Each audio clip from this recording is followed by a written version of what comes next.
Hello there. I'm so glad you found your way here tonight. Wherever you are in the world right now, allow yourself to settle into the shared moment of stillness. Let the noise of the day fade away. Let your thoughts grow quiet, like grains of sand drifting slowly across an ancient desert. Imagine standing at the edge of the Nile as the sun sets over pyramids that have watched the world for thousands of years. The air is warm. The river flows gently. And in the distance, temples carved with hieroglyphs whisper stories that have never been forgotten. Tonight we journey back in time to a civilization that built monuments so vast, we still struggle to understand how they were made. A civilization that lasted for over 3,000 years and left behind mysteries we may never solve. We will explore how kings became gods, how the dead were prepared for eternity, how scribes invented one of the earliest writing systems, and how a single golden mask has captivated the world for a century. All of it waiting to be whispered into the stillness. Tonight, let's drift off together while exploring over 100 soothing facts about ancient Egypt. There's no rush here. No test at the end. Just soft words and quiet wonders to carry you into rest. Welcome to Drowsy Discovery. I am glad you found your way here tonight. Perhaps you have had a long day. Perhaps you simply enjoy falling asleep to thoughts about ancient civilizations and forgotten wonders. Either way, this space is for you. There is something deeply calming about contemplating the wonders of Egypt. Every pyramid, every temple, every painted tomb carries within it a story thousands of years in the making. You are part of that story. The fascination with Egypt connects you to countless generations who have gazed upon these monuments and wondered. The same stars that guided the pharaohs still shine above you tonight. If you enjoy these gentle journeys, I invite you to like, subscribe, or share a thought below. It helps others find their way here too, one sleepy soul at a time. But for now, all you need to do is relax. So settle in. Let your breathing slow. And let the weight of the day drift away like morning mist rising from the Nile. Egypt's story spans more than 3 millennia. Pharaohs rose and fell. Dynasties came and went.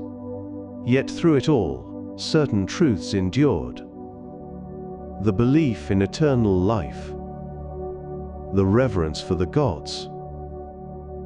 The power of the written word to preserve memory across ages. Tonight, we will wander through this magnificent world. We will meet kings who became deities and witness rituals designed to cheat death itself. We will uncover truths about ancient Egypt that may surprise even the most curious minds.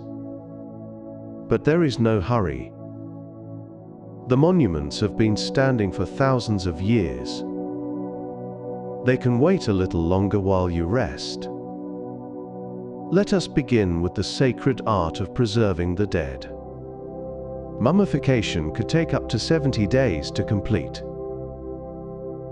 The ancient Egyptians developed mummification over thousands of years into a sophisticated art form that required remarkable patience and skill.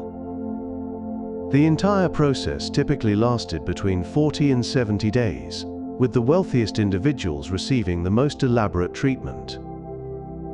During the first stage, embalmers carefully removed the internal organs, which would decay quickly if left inside the body. The body was then covered and packed with natron, a naturally occurring salt that drew out all moisture from the tissues over a period of about 40 days. Once dried, the body was wrapped in hundreds of meters of linen bandages, with protective amulets placed between the layers. Priests recited prayers and spells throughout the process, believing that each step helped ensure the deceased would successfully reach the afterlife.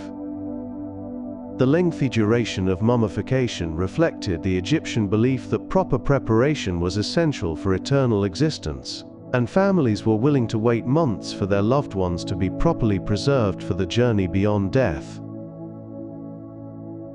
The heart was considered the seat of thought and emotion. Unlike modern understanding that places consciousness in the brain, ancient Egyptians believed the heart was the center of intelligence, memory, and personality. This vital organ was the only one left inside the body during mummification, because the deceased would need it for the final judgment in the afterlife. The heart was thought to contain every thought a person had ever had, every feeling they had ever experienced, and the complete record of their moral character. When the soul faced the gods after death, it was the heart that would testify to the life the person had lived. Egyptians believed that all emotions originated from the heart, from love and joy, to fear and anger. Scribes wrote hymns praising the heart as the source of all wisdom, and medical texts attributed mental faculties entirely to this organ. The preservation of the heart was considered so essential that without it, the deceased could never hope to pass into the eternal realm of the blessed dead. The brain was removed because it was thought useless in the afterlife.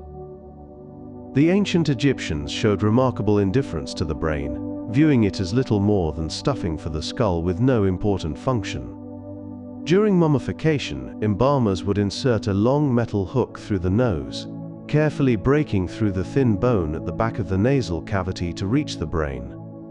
They would then liquefy the brain tissue by stirring and rotating the hook, allowing the material to drain out through the nostrils. The entire procedure demonstrated how little value Egyptians placed on this organ that we now know controls all our higher functions. Unlike the heart and other organs, which were preserved in special containers for use in the afterlife, the brain was simply discarded. This practice continued for thousands of years despite the Egyptians' otherwise sophisticated medical knowledge. The ancient Egyptians performed complex surgeries and understood many aspects of human anatomy, yet they remained convinced that the brain served no purpose beyond filling the space inside the head. Embalmers used a natural salt called natron to dry the body.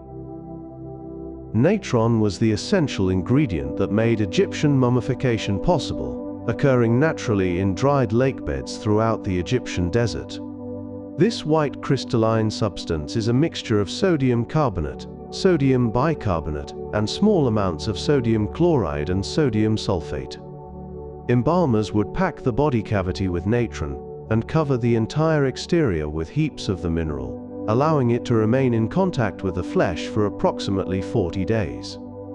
The natron worked by drawing moisture out of the tissues through a process similar to how salt preserves meat, effectively desiccating the body and preventing decay. Egyptians gathered natron primarily from the Wadi Natron, a valley northwest of Cairo that gave the substance its modern name. The mineral was considered sacred because of its preservative properties, and was also used in religious purification rituals.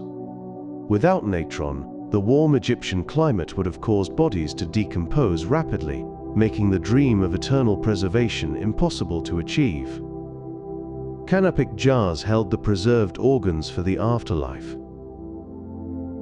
The removed internal organs were too important to discard and too vulnerable to leave inside the body, so embalmers developed special containers to house them safely for eternity.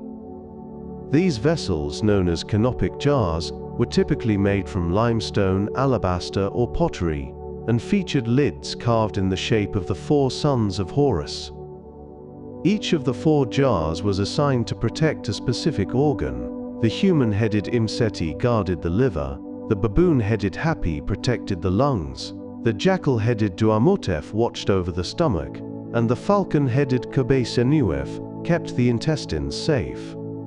The organs were dried with natron, wrapped in linen, and placed in their respective jars with prayers and anointing oils. Throughout the New Kingdom and later periods, the lids became increasingly decorative, and the jars themselves evolved into works of art that demonstrated the wealth and status of the deceased. Canopic jars were placed in the tomb alongside the mummy, ensuring that all body parts would be reunited in the afterlife when the soul returned for eternal existence. Some mummies have survived better than modern preserved bodies. The preservation techniques developed by ancient Egyptian embalmers have proven remarkably effective over millennia, in many cases surpassing the results of modern embalming methods.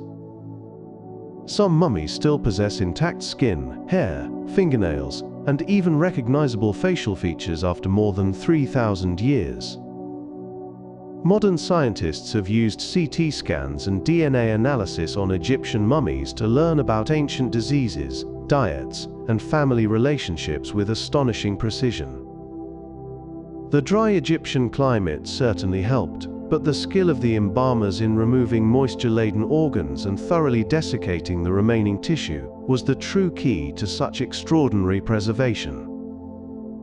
By contrast, bodies prepared using modern embalming techniques rarely last more than a few decades before significant deterioration occurs. The resins and oils applied by Egyptian embalmers created a barrier that protected tissues from bacteria and environmental damage far more effectively than contemporary chemical preservation.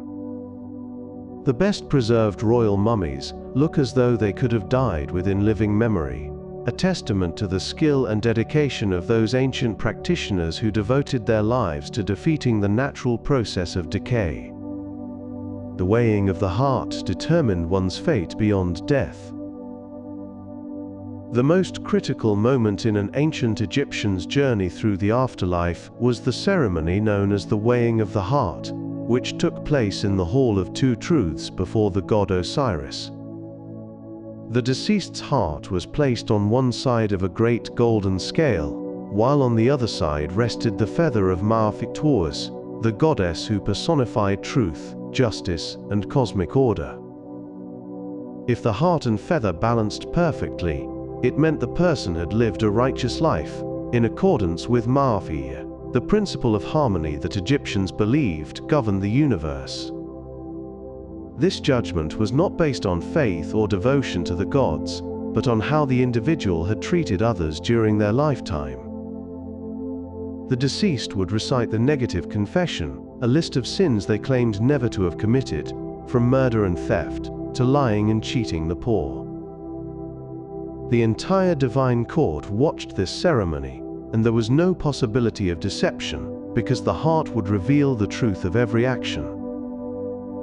Only those who passed this final test were permitted to enter the paradise of the Field of Reeds. The god Thoth was said to record the results of the judgment. Thoth, the ibis-headed god of wisdom, writing, and magic, served as the divine secretary during the weighing of the heart ceremony. Standing beside the scales with a reed pen and papyrus scroll, he carefully recorded the outcome of each soul's judgment for all eternity. As the inventor of hieroglyphs and the patron deity of scribes, Thoth was the perfect witness to such a momentous event that would determine a soul's eternal fate. His presence assured that the proceedings were conducted with perfect accuracy, and that no error or deception could occur in this most sacred of moments. Thoth was also associated with the moon and the calculation of time, adding to his role as an impartial recorder of events, both cosmic and personal. The written record he created became part of the permanent archive of the divine realm, preserving the judgment forever. Ancient Egyptians took great comfort in knowing that Thoth's wisdom and precision would ensure fair treatment in the afterlife, and scribes particularly venerated him as the god who had given humanity the gift of writing. A heart heavier than the feather of Ma'at was devoured by Ammit. Waiting silently beside the scales during the judgment was Ammit, a terrifying creature with the head of a crocodile, the front legs and body of a lion, and the hindquarters of a hippopotamus. This combination drew from the three most dangerous animals known to ancient Egyptians, creating a monster that inspired profound dread. If a person's heart proved heavier than the feather of Ma'at, meaning their sins outweighed their righteousness, the heart was thrown to Ammit, who devoured it immediately. This consumption meant something far worse than mere death. It resulted in the complete annihilation of the soul, known as the second death, from which there was no return. The person would cease to exist entirely, erased from the cycle of existence forever with no hope of resurrection or remembrance. Unlike concepts of eternal punishment found in other religions, the Egyptians believed in total obliteration as the ultimate consequence of an immoral life. The fear of Ammit motivated Egyptians to live according to Ma'at throughout their lives, knowing that their every action would someday be weighed. The Field of Reeds was the Egyptian paradise for pure souls. Those fortunate souls, whose hearts balanced perfectly against the feather of Ma'at, were welcomed into the Field of Reeds, an eternal paradise that represented the idealized version of Egyptian life along the Nile. This heavenly realm featured endless fertile fields, where crops grew to extraordinary heights without requiring any labor, abundant waterways teeming with fish, and permanent dwellings where the blessed dead could live forever in comfort. The temperature was always pleasant, there was no sickness or suffering, and the deceased would be reunited with all their loved ones who had also passed the judgment. Unlike some religious concepts of heaven as a spiritual realm, the Field of Reeds was remarkably physical and practical, reflecting Egyptian values that prized material comfort and agricultural abundance. The dead could eat, drink, and enjoy the same pleasures they had known in life, but without any of the hardships that had accompanied mortal existence. To ensure they would not have to work in the afterlife, Egyptians were buried with Shabti figurines that would magically come to life to perform any required labor on their behalf. Spells from the Book of the Dead guided souls through the underworld. The Book of the Dead was a collection of magical spells, prayers, and instructions designed to help the deceased navigate the dangerous journey through the underworld and successfully reach eternal paradise. Despite its name, it was not a single book but rather a compilation of texts that could be customized based on the wealth and preferences of the individual for whom it was prepared. Scribes wrote these texts on papyrus scrolls that were placed in the tomb with the mummy, and sometimes the spells were inscribed directly on tomb walls, coffins, or the linen wrappings themselves. The texts included maps of the underworld, passwords to speak to guardian demons, and the correct answers to questions that gods would ask along the way. One of the most important sections contained the negative confession, in which the deceased declared innocence of various sins before the divine tribunal. Professional scribes specialized in creating these texts, and wealthy Egyptians would commission elaborate illustrated versions with beautiful vignettes showing the deceased interacting with the gods. Without this magical guidebook, a soul might become lost in the underworld forever, unable to find the way to the Field of Reeds. The first pyramid was built before the title of pharaoh existed. The Step Pyramid of Djoser, constructed around 2650 BCE during the Third Dynasty, represents the earliest colossal stone building in Egypt and one of the oldest in the world. At the time of its construction, the ruler of Egypt was known by the title king rather than pharaoh, a term that would not come into common use until approximately 1,000 years later during the New Kingdom period. King Djoser's revolutionary monument began as a traditional flat-topped mastaba tomb before being expanded into the six-tiered stepped structure we recognize today. This architectural innovation marked a turning point in Egyptian history, demonstrating that the rulers had achieved both the political power and organizational capability to marshal resources for truly monumental construction. The pyramid rose to a height of about 60 meters and was surrounded by a vast complex of temples, courtyards, and ceremonial buildings, enclosed within a massive limestone wall. Before Djoser, Egyptian kings were buried in mud brick structures that have largely crumbled away with time. The step pyramid proved that stone could preserve a king's memory for eternity, establishing a tradition that would culminate in the Great Pyramid at Giza. The step pyramid at Saqqara was designed by the architect Imhotep. Imhotep stands as one of the most remarkable figures in ancient Egyptian history, a commoner who rose to become the high priest, chief architect, and personal advisor to King Djoser. His design of the step pyramid at Saqqara was so revolutionary that later generations venerated him as a god of healing and wisdom, an extraordinary honor rarely bestowed upon anyone who was not royalty. Imhotep conceived of stacking 6 mastabas of decreasing size on top of each other, creating the stepped appearance that gave the monument its name. This was the first time in history that cut stone was used on such a massive scale for construction, and Imhotep had to invent new techniques for quarrying, transporting, and assembling the limestone blocks. The complex he designed around the pyramid included dummy buildings with false doors and facades, all intended to serve the king's spirit in the afterlife. Imhotep is sometimes credited as the first engineer and architect known by name in recorded history. 2,000 years after his death, the Greeks identified Imhotep with their own god of medicine, Asclepius, and people made pilgrimages to his tomb seeking healing miracles. The pyramids were once covered in shining white limestone. When originally completed, the Great Pyramid and its companions at Giza were encased in finely polished white limestone that would have gleamed brilliantly under the Egyptian sun. This outer casing, quarried from Tura on the opposite bank of the Nile, was cut with such precision that the joints between blocks were nearly invisible, creating smooth, unbroken surfaces from base to apex. Ancient visitors described the pyramids as shining like jewels, visible from great distances and reflecting sunlight so intensely that they must have been visible even from the hills of Jerusalem on clear days.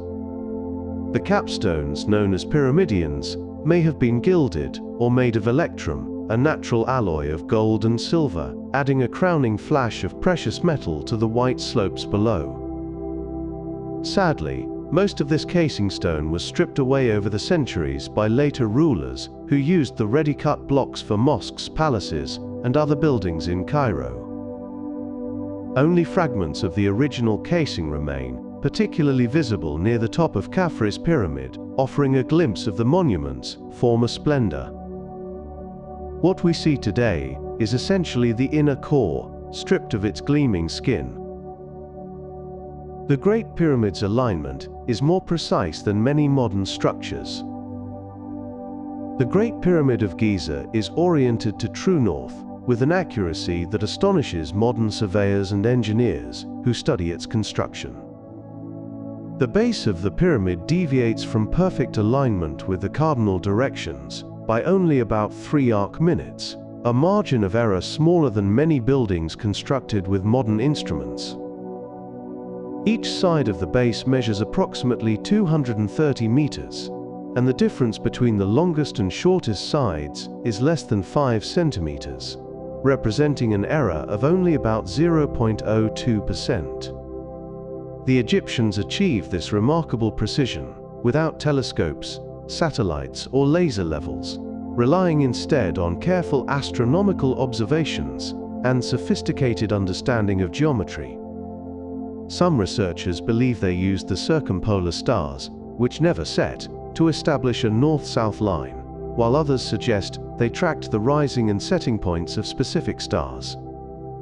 The internal chambers and passages also demonstrate extraordinary precision, with some tunnels remaining perfectly straight over distances of more than 50 meters. How builders achieved such accuracy using only the simplest tools remains one of the enduring mysteries of the pyramids. The pyramids may have been built by skilled paid laborers, not slaves. Contrary to the popular image propagated by Hollywood movies and ancient Greek historians, modern archaeological evidence strongly suggests that the pyramids were built primarily by skilled Egyptian workers rather than foreign slaves.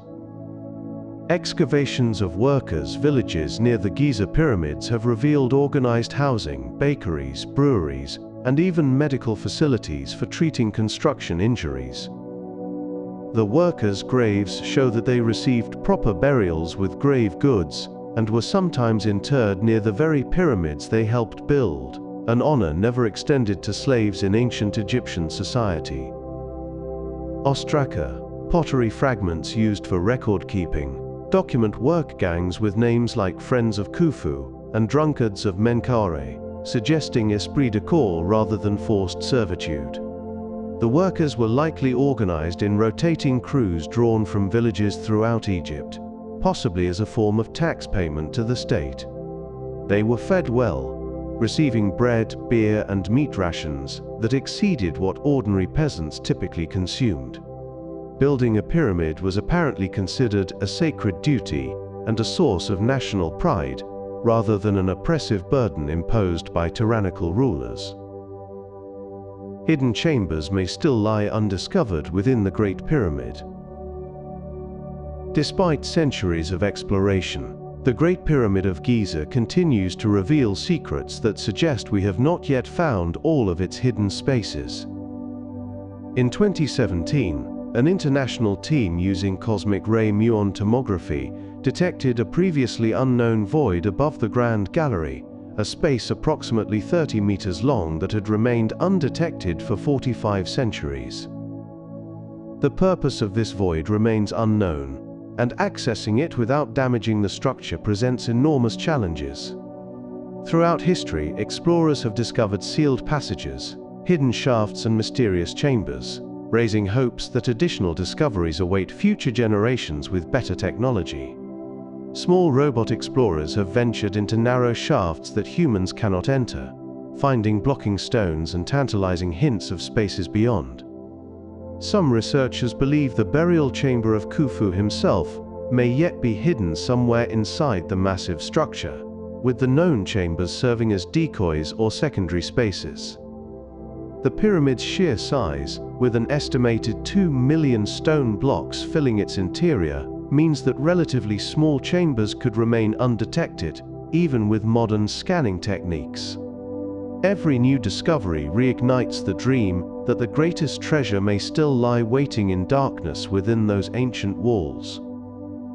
The Sphinx may have been painted in bright, vivid colors. The Great Sphinx we see today, weathered to the color of ancient stone, was almost certainly once decorated with vibrant pigments that have since faded and worn away over millennia. Traces of red paint have been found on the face, suggesting the Sphinx may have had a reddish complexion, while its Nemes headdress was probably painted with bright blue and gold stripes. Like virtually all ancient Egyptian monuments, the Sphinx would have been plastered and painted to enhance its features and give it a more lifelike appearance. Visitors in ancient times would have encountered a far more colorful and perhaps startling monument than the weathered figure we know today. The practice of painting limestone statues was universal in Egypt because the pale stone provided an excellent base for pigments made from minerals like ochre, azurite, and malachite. The colors would have made the Sphinx visible from great distances across the Giza Plateau, a guardian whose watchful gaze could not be ignored. Modern digital reconstructions have attempted to recreate the Sphinx's original painted appearance, revealing a monument far more vivid than we might imagine from its current state. The Sphinx is carved from a single ridge of limestone.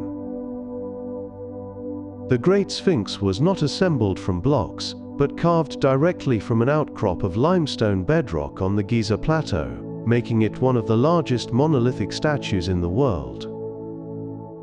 Ancient builders recognized that this natural ridge of stone could be transformed into a monument, and they carefully sculpted around it to create the lion's body and human head. The limestone varies in quality throughout the formation, with harder and softer layers creating the distinctive bands of erosion visible on the Sphinx's body today. The softest layers have weathered more severely over the millennia, giving the monument its characteristically uneven surface. Where the natural rock was insufficient or had already been quarried away, builders added blocks of cut limestone to complete the form, particularly on the chest and paws. The head appears to be carved from harder stone than the body, which may explain why the face has survived in relatively better condition, despite losing its nose. Standing at about 20 meters tall and 70 meters long, the Sphinx represents an extraordinary feat of subtraction, removing thousands of tons of limestone to reveal the form the artists saw within the living rock. Its nose was likely removed centuries after its creation. Contrary to popular legend, Napoleon's soldiers did not shoot off the nose of the Sphinx during their Egyptian campaign. Drawings made before Napoleon's birth clearly show the Sphinx already without its nose, and historical accounts suggest the damage occurred many centuries earlier. The most commonly accepted explanation comes from the 15th century Arab historian al-Makhrazi, who wrote that a Sufi fanatic named Muhammad Saim al-Dar destroyed the nose in 1378 CE to protest against Egyptian peasants making offerings to the Sphinx as an idol. Others have suggested the nose may have been deliberately removed during successive periods, when Egypt was ruled by populations with different religious beliefs that condemn the veneration of such images. Some researchers believe the nose could have been a victim of target practice by later soldiers, or simply weathered away due to the soft limestone from which it was carved.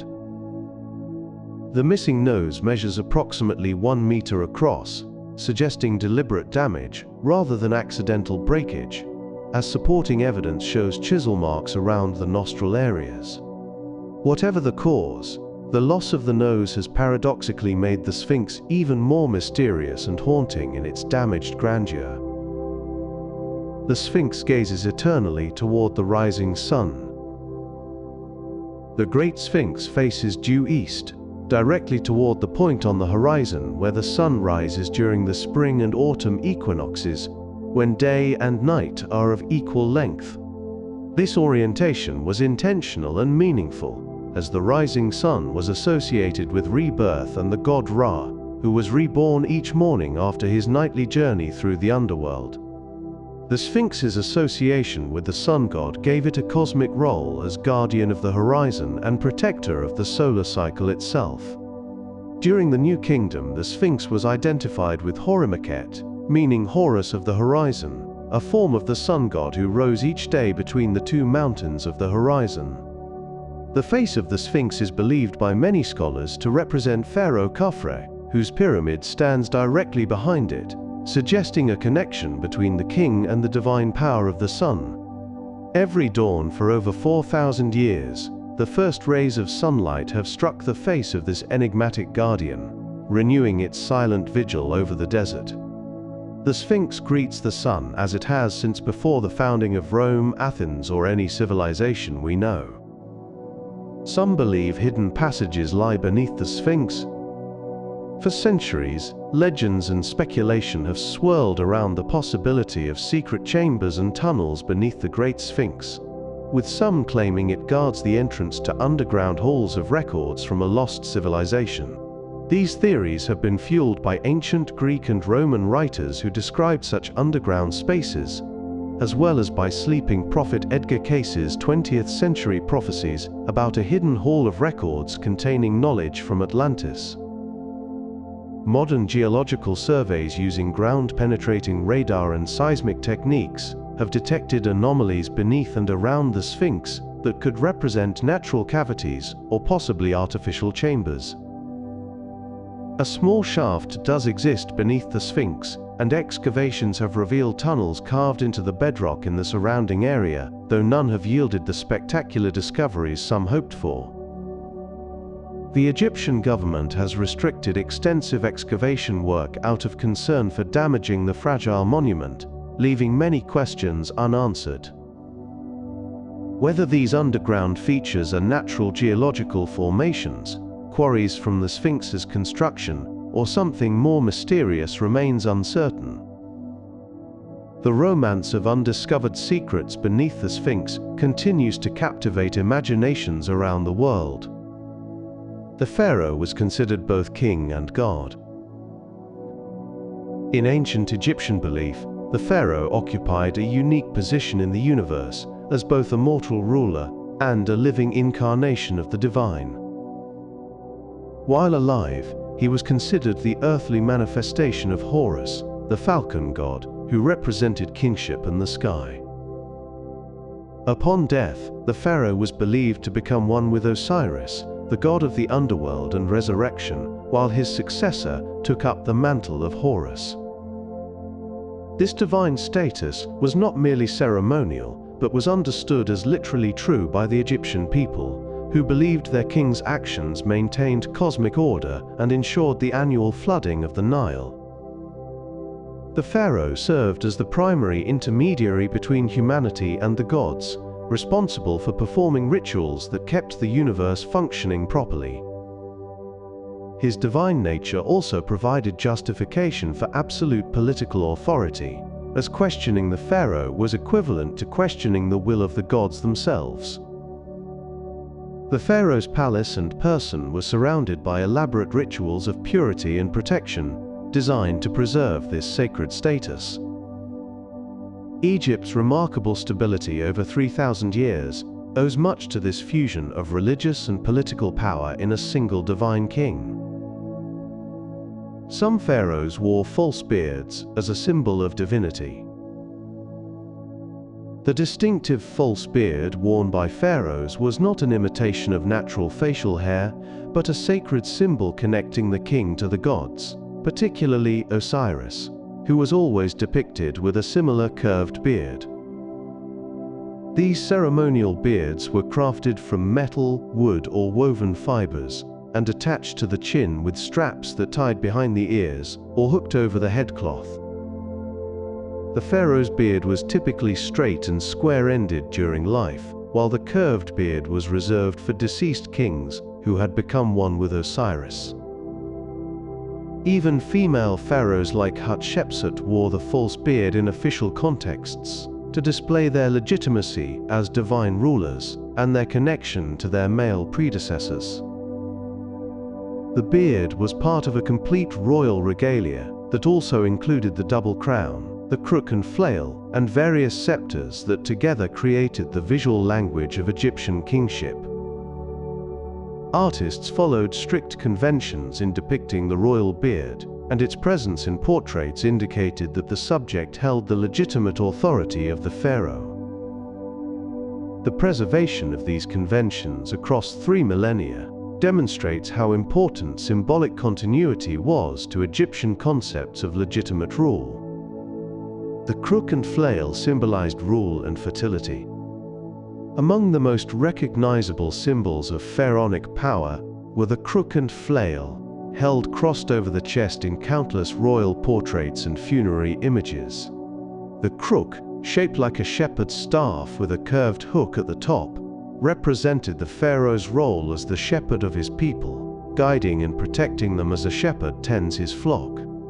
The flail, consisting of a short rod with 3 hanging beaded strands, was originally an agricultural tool used in threshing grain and came to symbolize the land's fertility and the pharaoh's responsibility for ensuring abundant harvests. Together, these implements express the dual aspects of benevolent rule, nurturing care for the people, and provision of material prosperity through command of the natural world. The crook was associated with Osiris, while the flail connected to Anubis, linking the pharaoh to these fundamental deities of death and resurrection. Every king from the earliest dynasties to the end of pharaonic Egypt was depicted holding these implements as proof of legitimate rule. The crook and flail remain among the most widely recognized symbols of ancient Egypt, appearing countless times in tombs, temples, and treasures, including the famous golden mask of Tutankhamun. Royal names were enclosed in oval shapes called cartouches. The cartouche was a distinctive oval frame surrounding the pharaoh's throne name and birth name, serving as a protective enclosure for these sacred words throughout Egyptian history. The shape evolved from the hieroglyph Shen, representing a loop of rope with no beginning or end, symbolizing eternity and the endless protection that encircled the royal name. Within the cartouche, hieroglyphs spelling the king's name were arranged according to complex rules of proportion and aesthetics perfected over centuries. The presence of a cartouche immediately identified a name as royal, distinguishing pharaohs from nobles and commoners, whose names were never granted this honor. Because the royal name was considered to have magical power, its protection within the cartouche was literally as well as symbolically important, shielding it from hostile magic that might harm the king. Cartouches appear on virtually every royal monument, from the tiniest scarab seal to the largest temple pylon, ensuring that the king's name would be preserved and spoken for eternity. Modern Egyptologists depend heavily on cartouches to identify the rulers associated with monuments, making them invaluable tools for dating and understanding ancient inscriptions. Some pharaohs married their siblings to preserve royal bloodlines.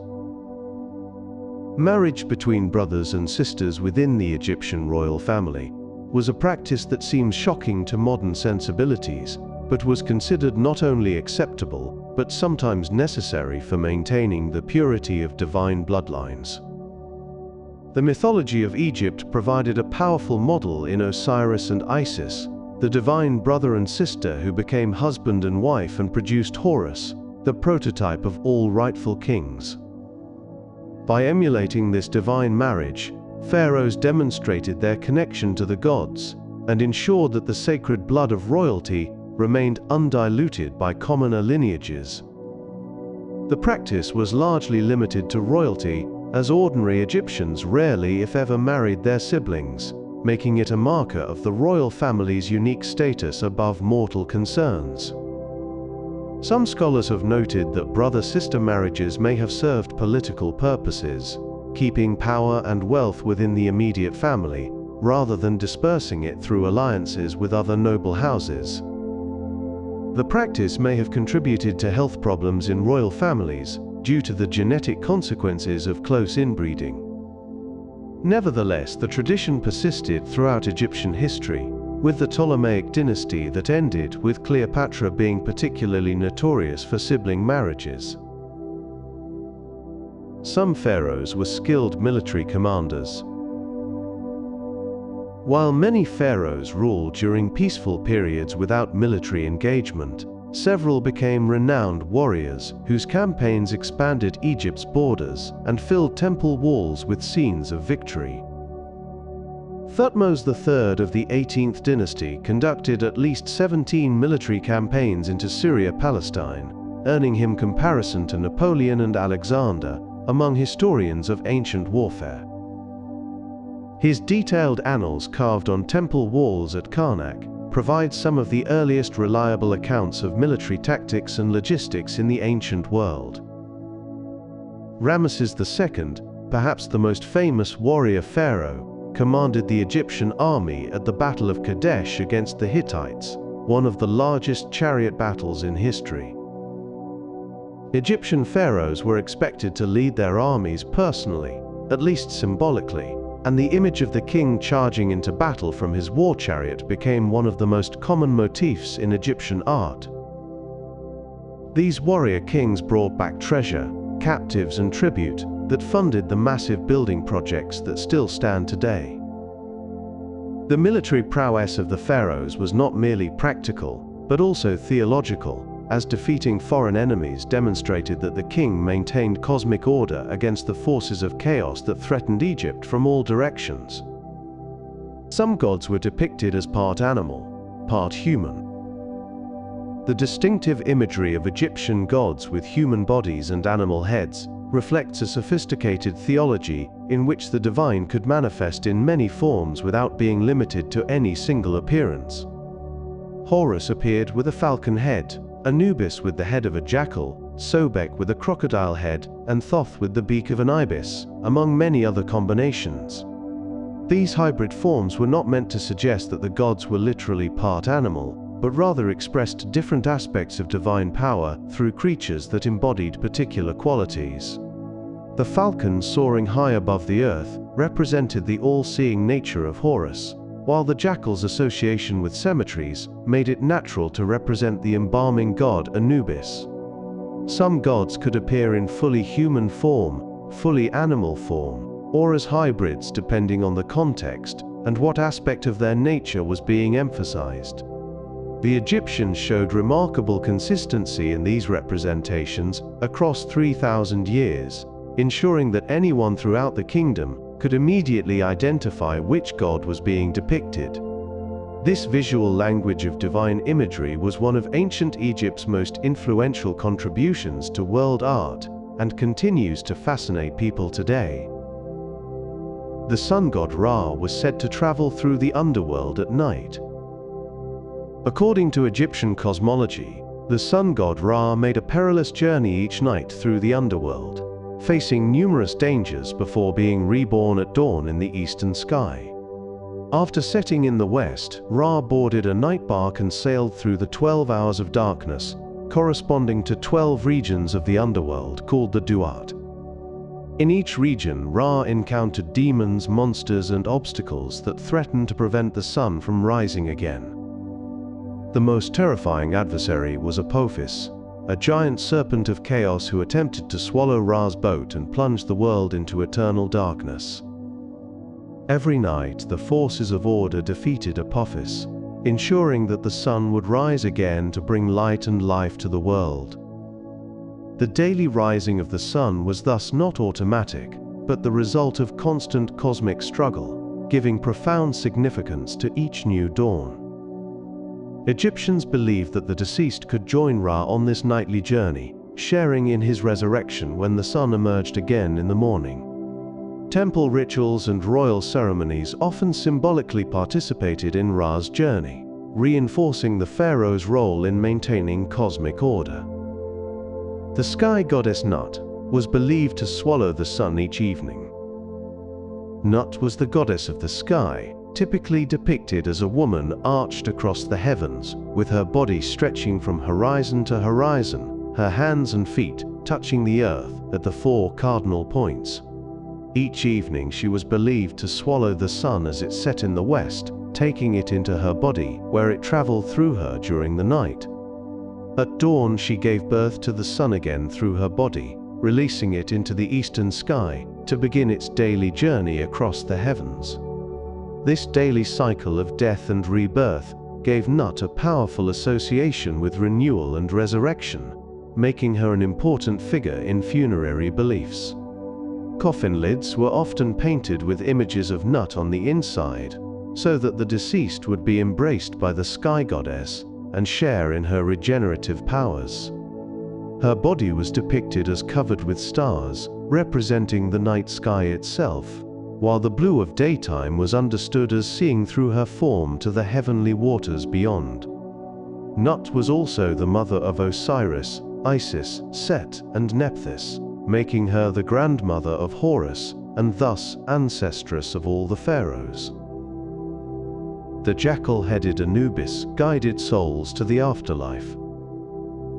Anubis, recognizable by his black jackal or dog head, was one of the most important deities associated with death and the afterlife in ancient Egyptian religion. He presided over the embalming process and was believed to invent mummification, earning him the title Guardian of the Scales at the weighing of the heart ceremony.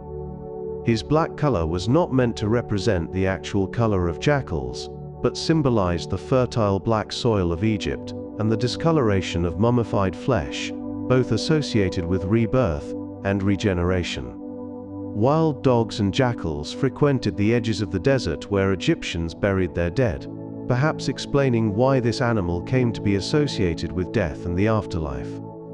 Anubis was believed to guide newly deceased souls through the dangerous pathways of the underworld, protecting them from demons and hostile forces until they reached the Hall of Judgment.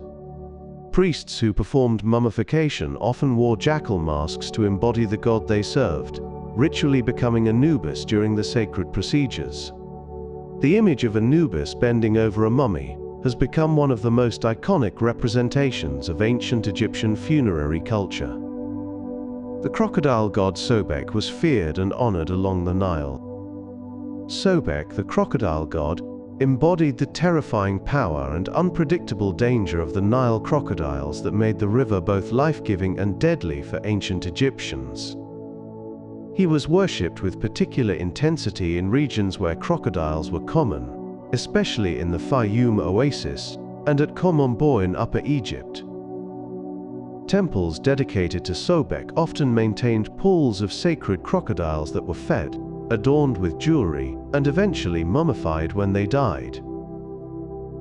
The relationship between Egyptians and Sobek reflected a broader pattern of venerating dangerous creatures not despite, but because of their lethal power, which was seen as divine in origin. Sobek was associated with pharaonic might, fertility, and the protective aspects of the Nile's power when properly propitiated. Some pharaohs took names incorporating Sobek, claiming his ferocious power as their own. Archaeologists have discovered thousands of mummified crocodiles at sites associated with his cult, ranging from tiny hatchlings to adult monsters several meters long. The worship of Sobek illustrates how Egyptian religion did not simply celebrate benevolent forces, but sought to understand and appease powers that could destroy as easily as they could protect. The goddess Sekhmet was said to breathe fire. Sekhmet was one of the most terrifying deities in the Egyptian pantheon, a lioness-headed goddess whose name means she who is powerful, and who was believed capable of breathing fire to destroy the enemies of Ra. According to one myth, Ra sent Sekhmet to punish humanity for plotting against him, and she became so intoxicated with slaughter that she nearly destroyed all mankind before being tricked into drinking beer dyed to look like blood. Her wrathful aspect made her the goddess of war and destruction, and Egyptian armies invoked her power before battle.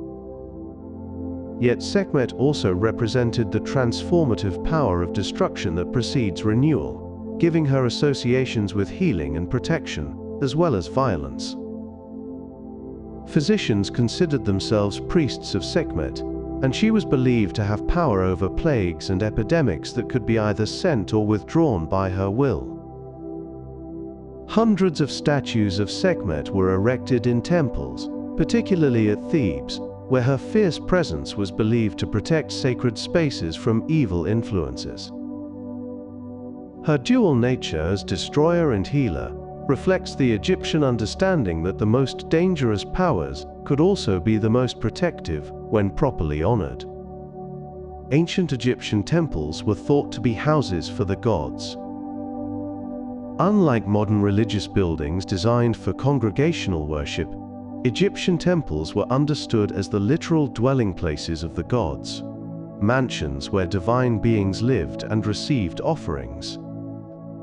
The temple structure mimicked the progression from the mundane world into ever more sacred spaces, with courtyards open to the sky giving way to covered halls and finally to the inner sanctuary where the god statue resided in perpetual darkness.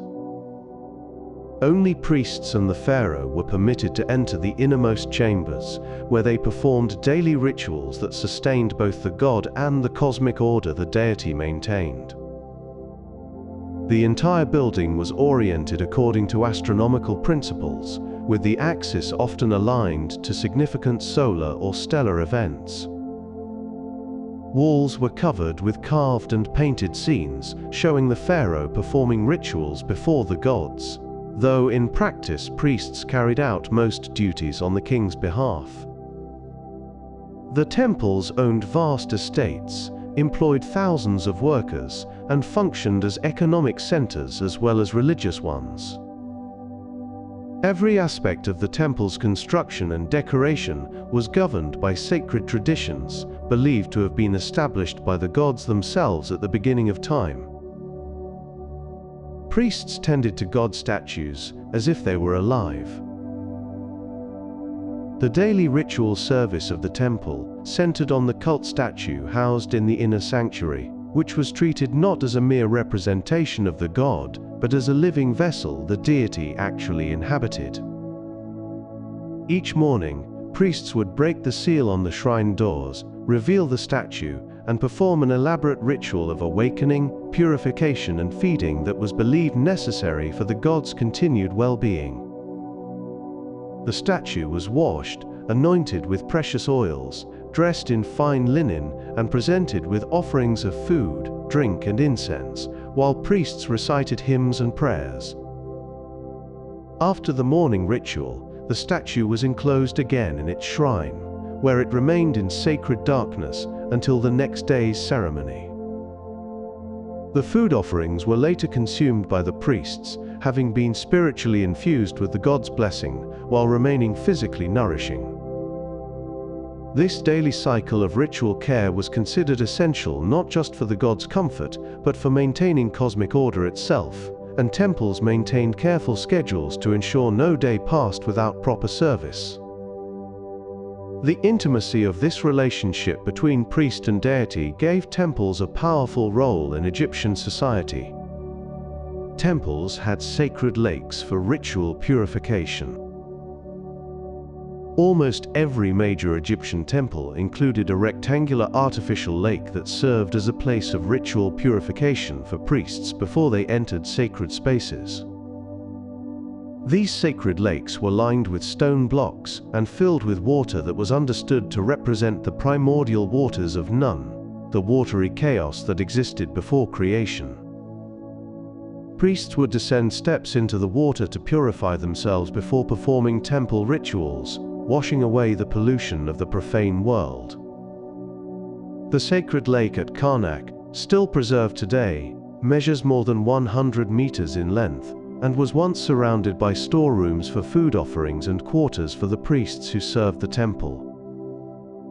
Fowl and fish were raised in some sacred lakes to provide offerings for the gods, connecting the waters to the temple's ritual and economic functions. The lakes also played a role in certain festival ceremonies, when statues of the gods were placed on boats and sailed across the water. Like everything in the Egyptian temple, the sacred lake was not merely practical, but carried profound symbolic meaning, representing the source of all life and the boundary between ordinary existence and divine presence. Priests sometimes shaved their entire bodies for purity. Egyptian priests maintained strict standards of physical purity that set them apart from ordinary people and made them suitable vessels for approaching the divine presence. Many priests shaved their heads and all body hair, including eyebrows and eyelashes, to achieve a state of complete cleanliness that was both hygienic and ritually significant. They bathed multiple times each day in the temple's sacred lake, and wore only fresh linen garments, avoiding animal fibers like wool that were considered impure. Certain foods were forbidden to priests, particularly during their periods of service, and some avoided eating fish, beans, or pork. Sexual abstinence was required during periods of temple duty, and priests underwent purification rituals before entering the most sacred areas. These strict requirements meant that priesthood was often a rotating duty rather than a permanent state, with men serving for a month at a time before returning to ordinary life. The visible differences between priests and lay people reinforced the separation between the sacred world of the temple and the profane world outside its walls. The discipline of priestly purity expressed the belief that approaching the gods required extraordinary measures. Many temples were oriented toward the rising sun. The orientation of Egyptian temples was rarely accidental, but almost always aligned according to astronomical principles that connected earthly architecture to celestial movements. Most temples faced east toward the rising sun, placing the inner sanctuary in alignment with the first rays of dawn that would penetrate the darkness where the god's statue dwelt. This solar alignment connected the daily ritual of the temple with Ra's emergence from the underworld each morning, making the awakening of the god's statue parallel to the sun's resurrection. Some temples were oriented to mark specific events, like the winter solstice sunrise, or the heliacal rising of particular stars. The temple at Abu Simbel was so precisely aligned that twice each year, the rising sun penetrates the entire length of the temple to illuminate the statues in the innermost sanctuary. Egyptian architects possessed sophisticated knowledge of astronomy that allowed them to plan these alignments during construction, a skill that must have required careful observation over many years. The cosmic orientation of temples expressed the fundamental Egyptian belief that earthly structures should mirror and participate in the eternal patterns of the heavens. Temple reliefs could be painted and repainted over centuries. The carved wall surfaces of Egyptian temples were not left as bare stone, but brilliantly painted with colors that brought the scenes and hieroglyphs to life. Pigments made from minerals like ochre, malachite, and azurite were mixed with binders and applied over whitewash that provided a consistent base. Over the centuries, as paint faded or political circumstances changed, temple walls could be replastered and repainted, sometimes covering or modifying earlier imagery. When new pharaohs wished to claim credit for their predecessors' work, they might add their own cartouches over existing inscriptions, while leaving the scenes largely intact. In some cases, the names and images of disfavored rulers were systematically erased and replaced, a practice known as damnatio memoriae that could extend across an entire reign's monuments. The protected interiors of some temples preserved their original colors remarkably well, and even today visitors can marvel at vibrant blue ceilings, spangled with golden stars, or red and yellow figures that glow in the dim light. Modern conservation efforts have revealed layers of paint that tell complex stories of restoration and modification spanning millennia. The Egyptians invented one of the earliest known writing systems. Hieroglyphic writing emerged in Egypt around 3200 BCE, making it one of the earliest writing systems in human history, and among the most visually distinctive ever created. The Egyptians themselves believed that writing was invented by the god Thoth, and given as a gift to humanity, making literacy a sacred skill with divine origins. The hieroglyphic system included hundreds of signs representing sounds, words, and concepts, requiring years of intensive training to master fully. Alongside the elaborate hieroglyphs used for monumental inscriptions, Egyptians developed simpler scripts called hieratic, and later demotic, for everyday administrative and literary purposes. The ability to record laws, contracts, religious texts, and historical events transformed Egyptian civilization, enabling the administration of a complex state over vast territories for millennia. Writing was controlled by a specialized class of scribes, who enjoyed high social status and exemption from physical labor.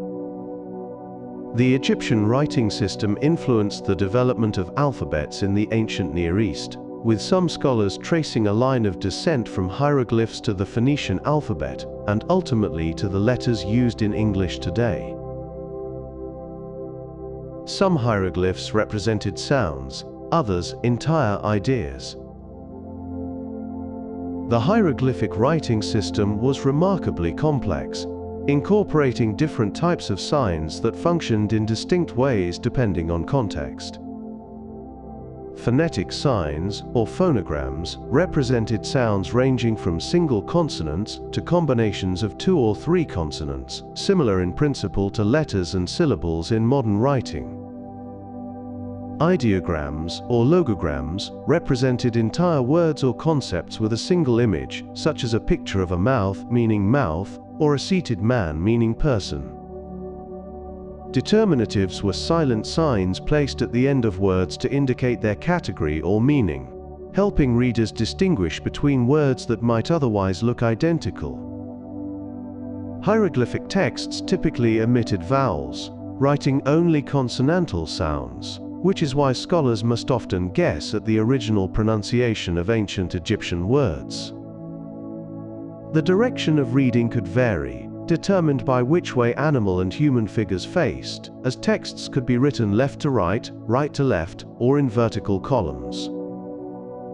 Mastering all these conventions required years of study, explaining why literacy remained limited to a small percentage of the population. The visual beauty of hieroglyphs meant that writing was considered an art form, as well as a practical skill. The act of writing itself was considered magical. In ancient Egyptian thought, writing possessed inherent magical power that went far beyond merely recording information.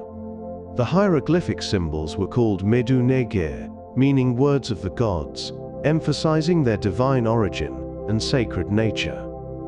To write something was believed to help bring it into existence, which is why tomb walls were covered with texts and images showing the deceased enjoying the pleasures of the afterlife.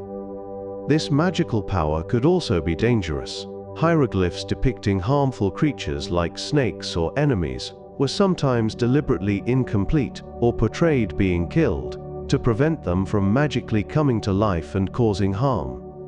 Names held particular power in Egyptian magic, and knowing a being's true name gave power over it, whether that being was human, divine, or supernatural. Scribes who made errors in sacred texts had to perform purification rituals to undo any harmful magical effects their mistakes might cause.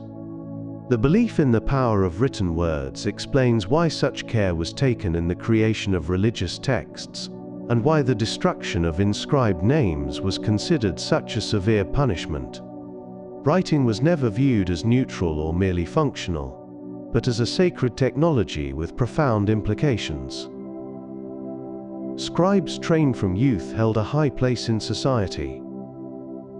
The profession of scribe was one of the most desirable careers in ancient Egypt, offering high social status, comfortable working conditions, and exemption from the physical labor that was the lot of most people. Boys began their training as scribes around the age of 4 or 5, spending years mastering the hundreds of hieroglyphic and hieratic signs necessary for literacy. Students practiced by copying classic texts repeatedly, working first on pieces of pottery or limestone flakes called ostraka, before graduating to the more expensive papyrus. Texts praising the scribal profession emphasized the comfortable life that awaited those who mastered writing, contrasting it with the hardships endured by farmers, soldiers, and craftsmen. Scribes held positions throughout Egyptian society, from village record keepers to high officials who advised the pharaoh himself. The equipment of the scribe, a palette with red and black ink cakes, reed pens, and a water pot, became a symbol of literacy and appears in countless paintings and reliefs. The goddess Seshat was the patron of scribes and record keeping, while Thoth presided over all knowledge and wisdom. Literate individuals were responsible for the administration, taxation, and legal systems that held Egyptian civilization together. The Rosetta Stone was the key to deciphering hieroglyphs. For centuries after the last people who could read hieroglyphs had died, the meaning of Egyptian writing remained a complete mystery, the subject of wild speculation and failed attempts at translation. Everything changed in 1799 when French soldiers in Napoleon's army discovered a granite stele near the town of Rashid, known in English as Rosetta. The stone bore the same decree written in 3 scripts: hieroglyphic at the top, demotic in the middle, and ancient Greek at the bottom. Because scholars could read Greek, the stone provided the key needed to unlock the mysteries of hieroglyphic writing by comparing the known and unknown texts. The British linguist Thomas Young made early progress, but it was the French scholar Jean-François Champollion who achieved the breakthrough in 1822, recognizing that hieroglyphs represented sounds as well as ideas. Champollion's decipherment opened a window into 3,000 years of Egyptian history, literature, and religion that had been completely inaccessible for over a millennium.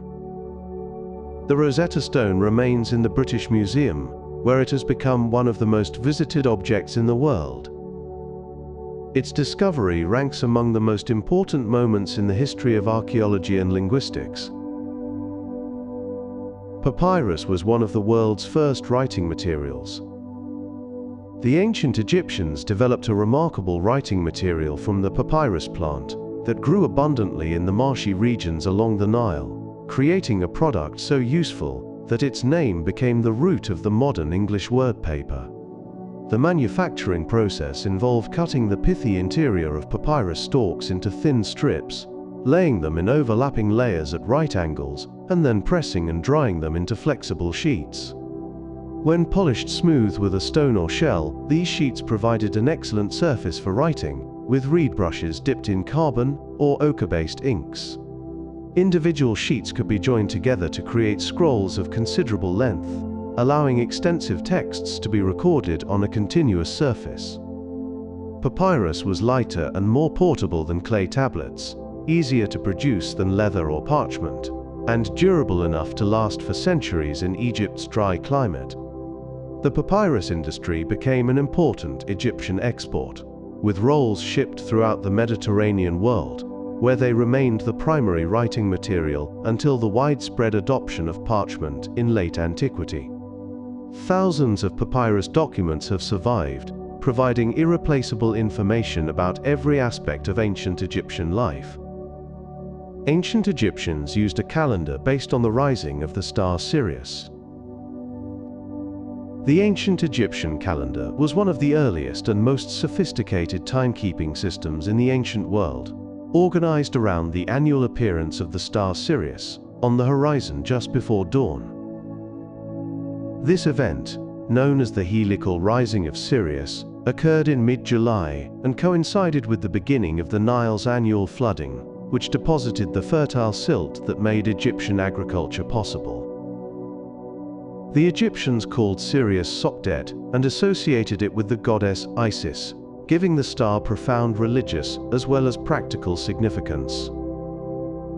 Their civil calendar consisted of 12 months of 30 days each, organized into 3 seasons of 4 months, corresponding to the flooding, planting, and harvest cycles of the Nile. Because this totaled only 360 days, 5 additional days were added at the end of the year, creating a 365-day calendar, remarkably close to the actual solar year.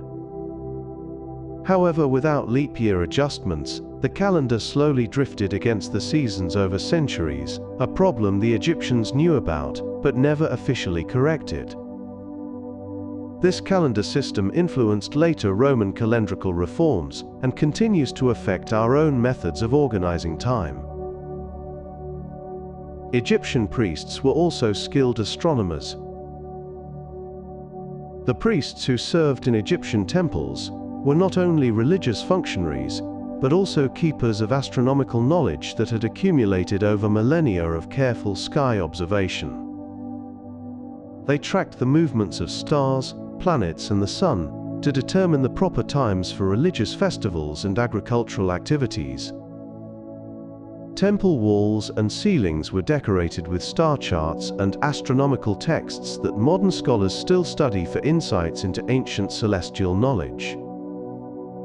Priests developed sophisticated methods for telling time at night, using the rising and transit of particular stars, creating star clocks that divided the night into hours. They observed that certain stars, the decans, rose at 10-day intervals, and used these to divide the year into 36 periods. The diagonal star tables painted on coffin lids allowed the deceased to know the time in the afterlife, just as living priests knew it in the temple. Some temples may have had permanent observing stations on their roofs, where priests conducted systematic astronomical observations, The astronomical expertise of Egyptian priests impressed Greek visitors and may have contributed to the development of astronomy in the classical Mediterranean world. The Egyptian calendar had 3 seasons tied to the Nile flood. The Egyptian year was divided into 3 seasons of 4 months each, directly reflecting the agricultural cycle that dominated life along the Nile River. The first season, Akhet, meaning inundation, began when the Nile waters rose and flooded the agricultural land, depositing the nutrient-rich silt that made farming possible. During this period of roughly 4 months, farmers could not work their fields and instead were available for other tasks, including construction projects like pyramid building. The second season, Pered, meaning emergence, began when the waters receded and the renewed fields emerged, ready for plowing and planting. Farmers worked intensively during this period, sowing seeds that would grow during the following months. The third season, Shemu, meaning harvest, was when the crops were gathered before the next flood cycle began. This fundamental connection between the calendar and the Nile's behavior shaped every aspect of Egyptian life, from the planning of military campaigns to the scheduling of religious festivals. The regularity of the Nile's flooding gave Egyptians confidence in cosmic order that was reflected in their religion and worldview. Obelisks were believed to channel the sun's power. These distinctive 4-sided stone pillars, tapering to a pyramidal peak, were among the most sacred monuments in ancient Egypt, understood as petrified rays of sunlight connecting earth and sky. Obelisks were typically placed in pairs before temple entrances, serving as massive conduits for the power of the sun god Ra. The pyramidion at the top was often gilded with electrum, a natural alloy of gold and silver, so that it would catch the first rays of dawn and blaze with reflected light. The obelisk itself was carved from a single block of granite, an enormous engineering challenge that required quarrying, transporting, and erecting stones weighing hundreds of tons. The largest obelisks reached heights of over 30 meters and were inscribed with hieroglyphs praising the pharaoh who erected them and the sun god they honored. Creating an obelisk was considered such a significant achievement that pharaohs recorded the details of their transport and erection on temple walls. Many obelisks were later transported to other countries, where they stand today in cities like Rome, Paris, London, and New York, still magnificent after more than 3,000 years. Some obelisks still stand after more than 3,000 years. The durability of Egyptian obelisks represents one of the most remarkable achievements of ancient engineering, with some of these monuments remaining upright for more than 3 millennia, despite earthquakes, invasions, and the passage of countless generations. The obelisk of Hatshepsut at Karnak Temple, erected around 1457 BCE, remains the tallest standing obelisk in Egypt, at nearly 30 meters in height. Roman emperors were so impressed by these monuments that they transported over a dozen obelisks from Egypt to Rome, where several still stand in famous locations like St. Peter's Square and the Piazza del Popolo. The Lateran obelisk in Rome, originally from Karnak, is the largest standing ancient obelisk in the world, at over 32 meters. Other Egyptian obelisks now grace cities including Paris, London, New York, and Istanbul, serving as cultural ambassadors that continue to inspire wonder at Egyptian achievement. The granite from which most obelisks were carved, primarily from Aswan in Upper Egypt, proved remarkably resistant to weathering. The preservation of these monuments demonstrates how the Egyptians' choice of durable materials and careful craftsmanship allowed their works to transcend the ages. Ancient Egyptians brewed beer as a staple of daily life. Beer was not merely a beverage in ancient Egypt, but a fundamental component of daily nutrition, consumed by people of all social classes from pharaohs to field workers. The Egyptians brewed their beer from barley and emmer wheat, producing a thick, slightly sweet beverage that bore little resemblance to modern beers, and often retained considerable nutritional value, including vitamins, minerals, and protein. Beer was sometimes thick enough to eat with a spoon, and workers received beer rations as part of their wages, making it a form of currency as well as sustenance. The brewing process was considered a gift from the gods, with the goddess Hathor particularly associated with intoxication and celebration. Archaeologists have discovered brewery facilities at pyramid construction sites, temples, and domestic dwellings throughout Egypt, demonstrating how central beer production was to Egyptian life. Unlike water from the Nile, which could carry parasites and pathogens, beer underwent fermentation that made it safer to drink. The importance of beer is reflected in hieroglyphic texts, tomb paintings, and model breweries placed in graves to ensure the deceased would never lack refreshment in the afterlife. Bread was sometimes baked with sand, wearing down people's teeth.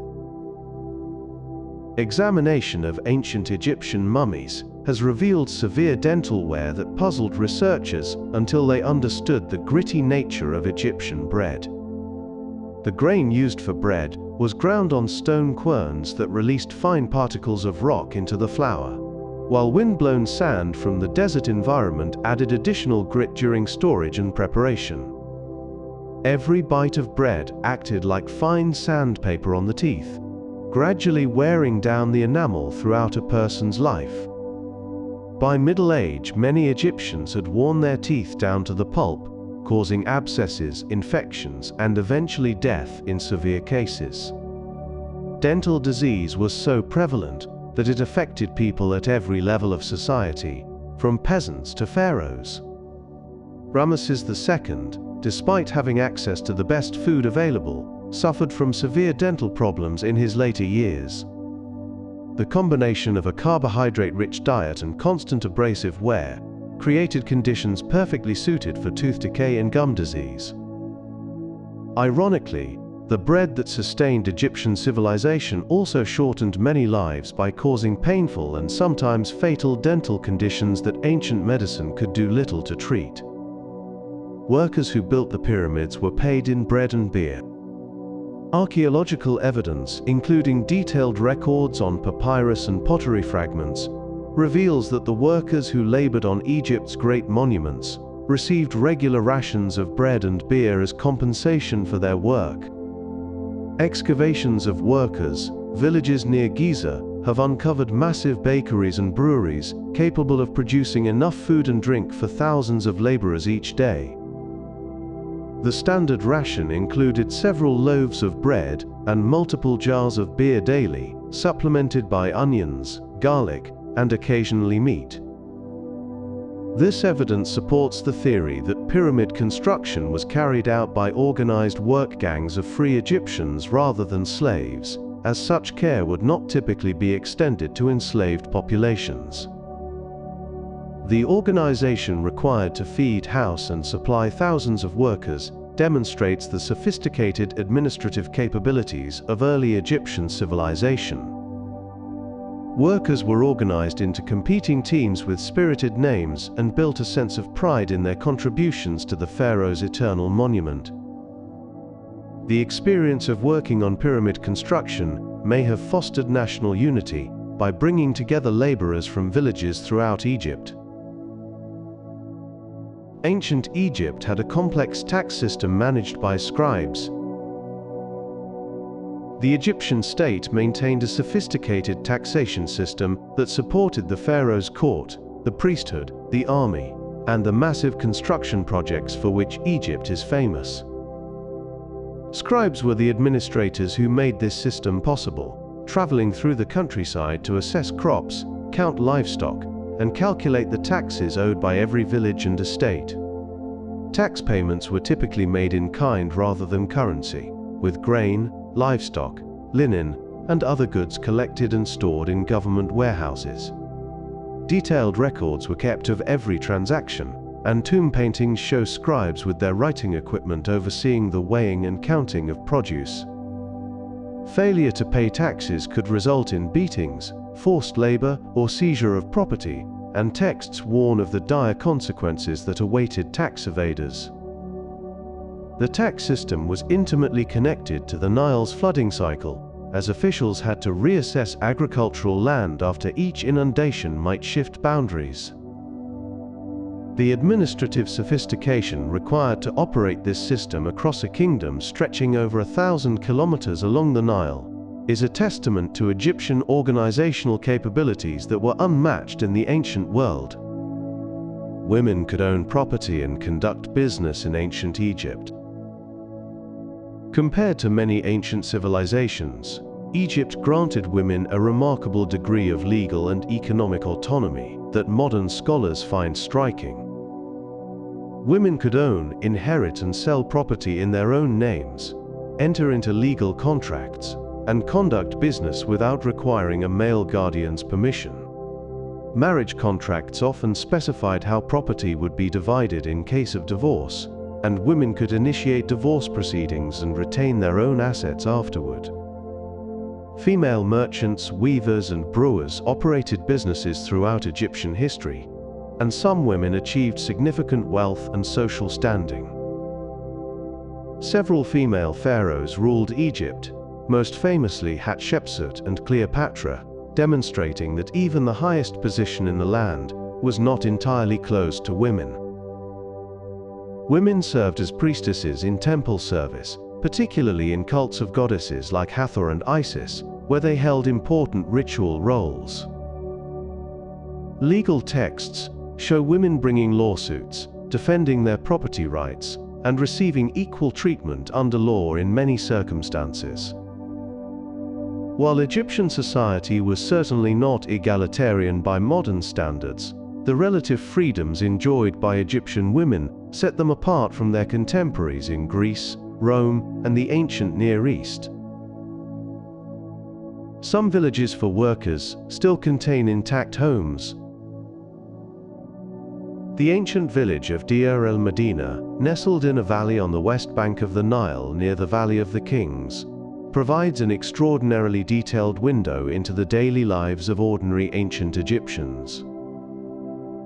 This workers' settlement was home to the craftsmen who built and decorated the royal tombs, and its remains include houses, garbage dumps, temples, and tens of thousands of ostraka and papyri, documenting every aspect of village life. The houses were small but well-designed structures with multiple rooms, cellars for storage, and roof terraces that provided additional living space in the hot climate.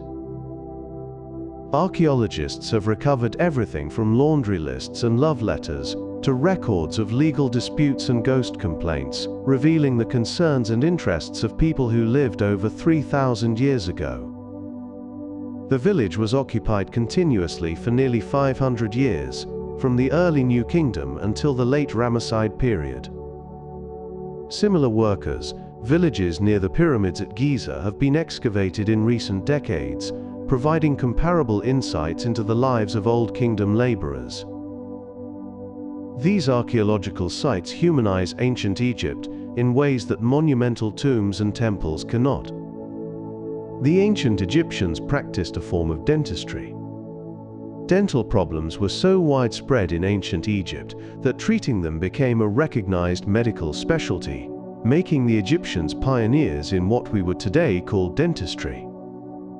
The Ebers Papyrus and other medical texts contain prescriptions for toothaches, loose teeth, and gum disease, typically involving mixtures of herbs, honey, and other substances applied as pastes or mouthwashes. Archaeological evidence shows that some practitioners drilled holes in jaws to drain abscesses, though actual tooth extractions appear to have been rare, perhaps because the techniques available were too dangerous. One mummy from the Old Kingdom period shows evidence of a dental bridge, with artificial teeth tied to neighboring natural teeth using gold wire. Despite their efforts, Egyptian dentistry could do little to prevent the relentless wear caused by grit in their bread, and dental disease remained a leading cause of suffering and death. Some individuals who held the title of dentist are known by name from inscriptions, suggesting the profession carried recognized status. The combination of practical treatments and magical incantations in Egyptian dental care reflects the broader pattern of Egyptian medicine, which saw no sharp distinction between natural and supernatural healing. Surgical tools have been found in ancient tombs. Excavations of Egyptian tombs and temple sites have recovered a variety of metal instruments that appear to have been used for surgical procedures, suggesting a level of medical sophistication that exceeded many later civilizations. These tools include scalpels, forceps, scissors, saws, and specialized probes made from bronze and copper, crafted with remarkable precision. Wall reliefs at the Temple of Kom Ombo depict what appears to be a collection of surgical instruments, suggesting that such tools were associated with divine healing practices. The Edwin Smith Papyrus, dating to around 1600 BCE but containing knowledge from centuries earlier, describes rational surgical treatment for injuries, including instructions for examining wounds, making diagnoses, and choosing between treatment and acceptance of incurable conditions. Egyptian surgeons could set broken bones, stitch wounds, and treat traumatic injuries with considerable skill, as evidenced by skeletal remains showing healed fractures. The burial of surgical instruments with physicians suggests these tools were valued possessions that would be needed in the afterlife as well. While Egyptian surgery was limited by the lack of anesthesia and antiseptic technique, the surviving evidence shows a remarkable understanding of anatomy and wound care. They had remedies for common ailments like toothache and baldness. The ancient Egyptians developed an extensive pharmacopoeia containing remedies for virtually every condition that troubled them, from serious internal diseases to cosmetic concerns like baldness and wrinkles. Medical papyri contain hundreds of prescriptions mixing animal, vegetable, and mineral ingredients in carefully specified proportions, often accompanied by magical spells to be recited during preparation or application. For toothache, remedies might include mixtures of cumin, frankincense, and honey applied to the affected area, while more severe dental abscesses could be treated with mixtures containing carob and yellow ochre. Baldness was clearly a significant concern, as numerous prescriptions promised to restore or preserve hair, using ingredients like castor oil, hippopotamus fat, and even the toes of a dog. Some remedies would have had genuine therapeutic effects due to antibacterial or anti-inflammatory properties in their ingredients, while others relied entirely on wishful thinking and magical belief. The organized nature of Egyptian medical practice, with specialist physicians and written compilations of treatments, represented a significant advance over purely folk medicine. Egyptian medical knowledge was respected throughout the ancient world, and Greek physicians, including Hippocrates, acknowledged Egyptian influence on their own practices. Ancient embalming recipes included exotic resins from distant lands. The oils, resins, and unguents used in Egyptian mummification were not merely local products, but included precious imported materials gathered through trade networks spanning the ancient world. Frankincense and myrrh came from distant lands accessed through the Red Sea, possibly from Arabia or the Horn of Africa, while cedar oil originated in the forests of Lebanon hundreds of miles to the north. These aromatic resins served both practical and symbolic functions, helping to preserve the body, while also perfuming it with scents associated with the gods and the eternal realm. Analysis of mummy wrappings and tissues has revealed a complex mixture of plant oils, animal fats, beeswax, and tree resins combined according to recipes that evolved over centuries. The expensive imported materials meant that the most elaborate mummification was reserved for royalty and the wealthy, while simpler treatments were available for those of lesser means. Some resins used in mummification have antibacterial properties that contributed to preservation, suggesting that embalmers had empirically discovered effective techniques through centuries of practice. The international trade networks necessary to supply Egyptian mortuary practices demonstrate how death rituals connected Egypt to the wider world. Medical treatments often combined herbs with magical incantations. Egyptian medicine made no sharp distinction between natural and supernatural healing, and practitioners routinely combined practical treatments with magical spells and rituals believed to enhance their effectiveness. A physician treating an infected wound might apply a poultice containing honey, which has genuine antibacterial properties, while simultaneously reciting incantations invoking the protection of healing deities. The magical texts often addressed the illness as if it were a hostile entity that could be commanded to leave the patient's body. Physicians might identify themselves with Horus, the divine healer, and their patients with Osiris, who had been healed from death itself. Amulets and magical knots were used alongside medicines to protect the patient and strengthen the treatment. This integration of magic and medicine was not seen as contradictory, but as complementary approaches that together offered the best chance of recovery. The Egyptians recognized that some conditions could not be cured, and medical texts sometimes conclude prescriptions with phrases like "a case not to be treated," indicating acceptance that medical intervention had limits. The combination of empirical observation and magical thinking represented Egyptian medicine at its most characteristic.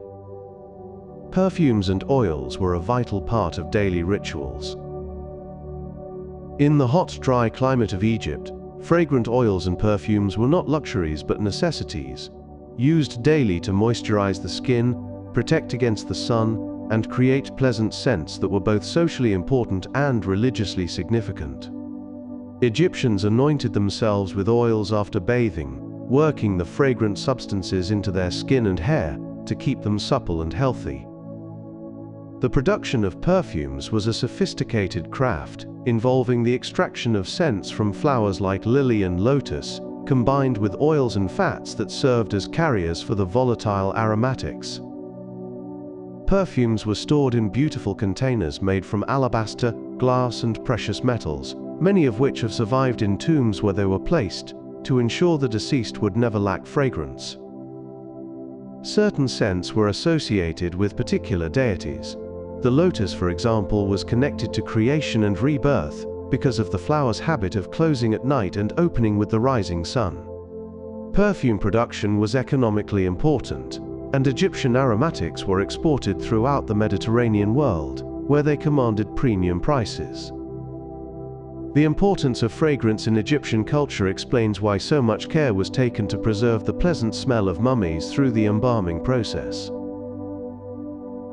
Makeup was worn by men and women alike. Cosmetics were a universal feature of Egyptian life, used by people of all genders and social classes, from the pharaoh's court to the humblest village. Men and women alike applied black kohl around their eyes, green malachite-based eyeshadow, and red ochre to their lips and cheeks, creating the distinctive look we recognize from Egyptian art. Beyond their aesthetic appeal, cosmetics were believed to have practical benefits, including protection from the harsh desert sun, discouragement of flies around the eyes, and medicinal properties that fought eye infections. Modern analysis has confirmed that some Egyptian eye paints contained lead compounds that, despite being toxic in large doses, may have stimulated the immune system at the low concentrations used. Cosmetics were applied using mirrors, often made from polished bronze, and applicator sticks found in beautifully decorated cosmetic boxes. The Egyptians developed their cosmetic arts over millennia, perfecting techniques for grinding pigments, mixing them with oils and fats, and packaging them for daily use. The widespread use of makeup by both sexes demonstrates different gender norms than those prevailing in many modern Western societies. Kohl eyeliner served both cosmetic and protective purposes. The distinctive heavy black eyeliner worn by ancient Egyptians, made from a substance called kohl, was one of the most ubiquitous cosmetic products in their culture, used by virtually everyone regardless of gender, age, or social status. Kohl was typically made from galena, a lead sulfide mineral that was ground to a fine powder and mixed with oil or fat to create a paste that could be applied around the eyes. The dark pigment reduced the glare of the intense Egyptian sun, acting somewhat like modern athletes' eye black, and may have helped prevent eye infections that were common in the dusty environment. Mothers applied kohl to their children's eyes from infancy, believing it would protect them from the evil eye and strengthen their eyesight. The eyes held particular importance in Egyptian symbolism, with the Eye of Horus being one of the most powerful protective amulets, so beautifying and protecting the eyes had both practical and magical significance. Kohl palettes, beautifully decorated stone dishes used for grinding and mixing the pigment, are among the most common objects found in Egyptian graves from all periods. The tradition of eye makeup that began in Egypt spread throughout the ancient world and continues to influence cosmetic practices today.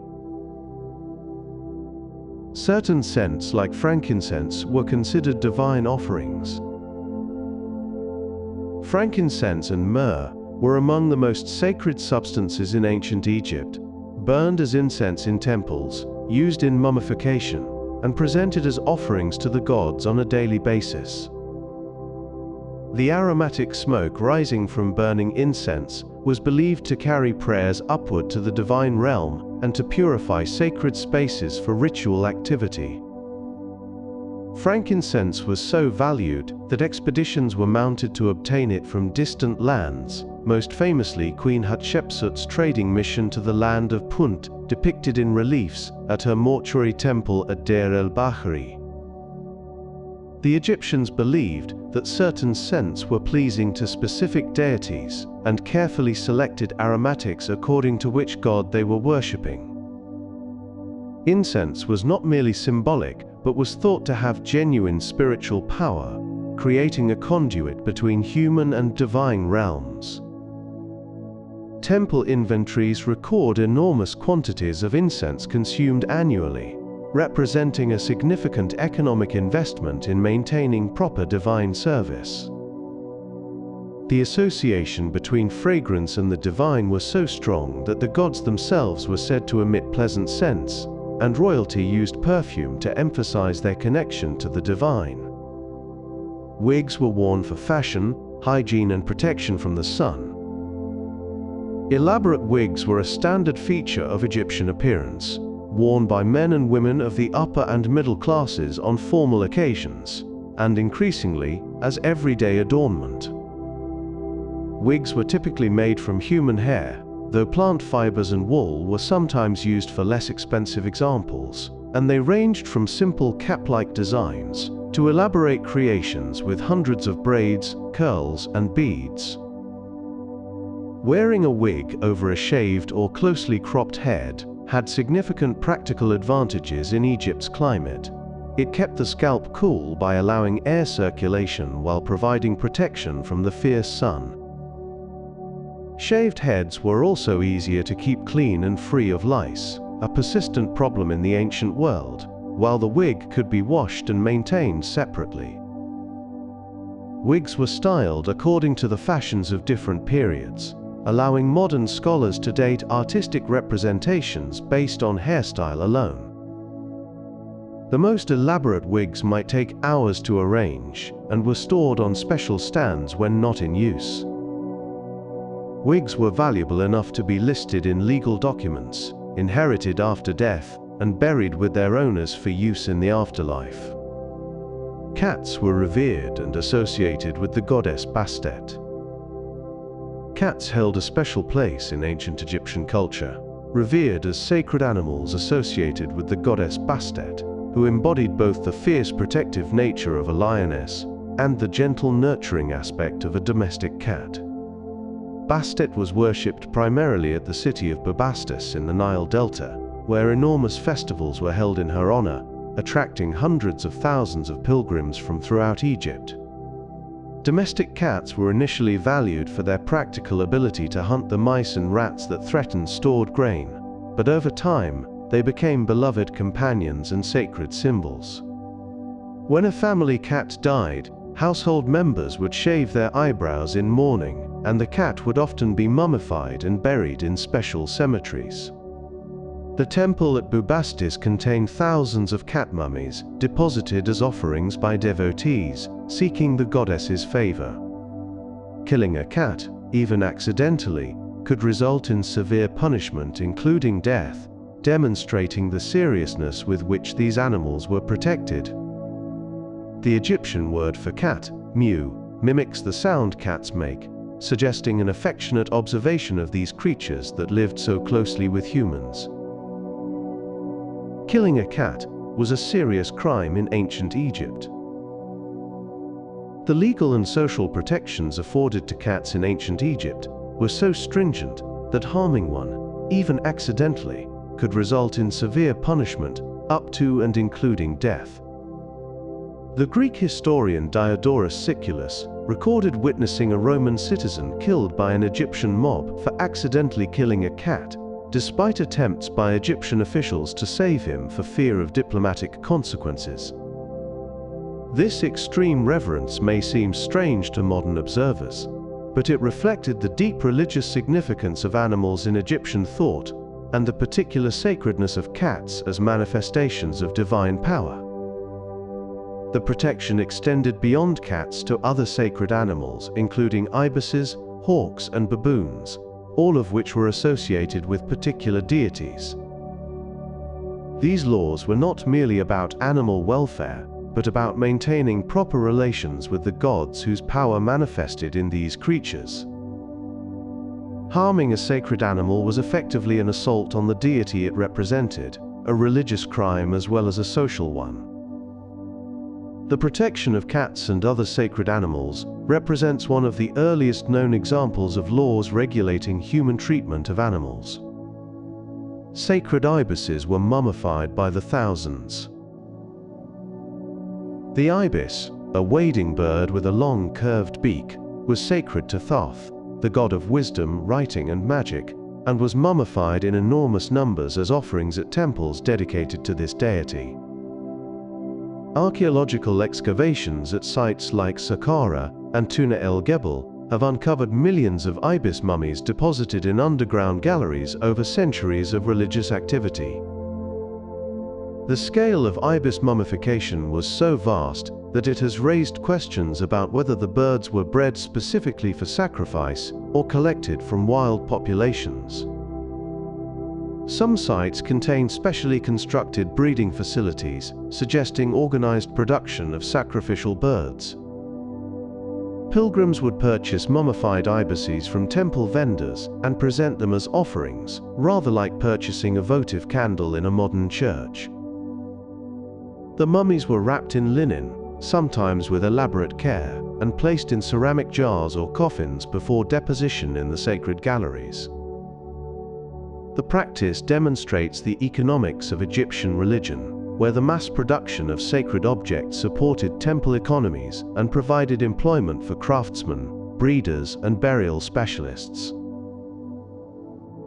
Millions of mummified animals have been discovered.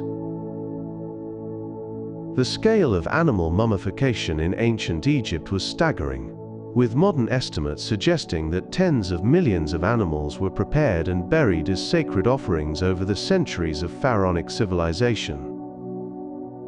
Cats, dogs, ibises, baboons, crocodiles, fish, snakes, and many other species were mummified according to methods ranging from elaborate full preservation to simple wrapping in linen.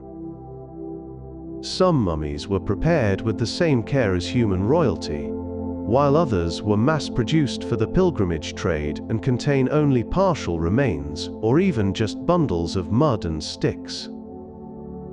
The purposes varied. Some animals were beloved pets buried with their owners, others were sacred temple animals that received elaborate funerals, and many were votive offerings purchased by pilgrims seeking divine favor. The demand for animal mummies created entire industries, with breeding facilities, mummification workshops, and burial specialists working to supply temple requirements. X-ray and CT scanning of animal mummies has revealed that many contain complete, carefully preserved specimens, while others were clearly fraudulent substitutes. This vast enterprise reflects the central role that animals played in Egyptian religious thought and practice. Sacred bulls were buried in huge stone sarcophagi. The Apis bull was the most sacred animal in ancient Egypt, believed to be the living incarnation of the god Ptah, and later associated with Osiris after death. When an Apis bull died, the entire nation mourned, and the search for its successor, identified by specific divine markings, became a matter of state importance. The deceased bull was mummified with all the care given to a pharaoh, and buried in an enormous granite sarcophagus within the underground galleries of the Serapeum at Saqqara. These sarcophagi are among the largest single pieces of stone ever carved, some weighing over 70 tons, and were lowered into position through massive shafts, dug specifically for each burial. The Serapeum housed burials spanning over 1,000 years, creating an underground city of the dead bulls. The identification and installation of each new Apis bull was a major religious ceremony, and the animal lived in luxury within a special enclosure at the Temple of Ptah in Memphis. The enormous investment of resources in bull burial demonstrates how seriously the Egyptians took the concept of animals as vessels of divine presence. The crocodile was both feared and worshipped as a living god. The Nile crocodile, one of the most dangerous predators in ancient Egypt, was simultaneously feared for its lethal power and worshipped as a manifestation of the god Sobek.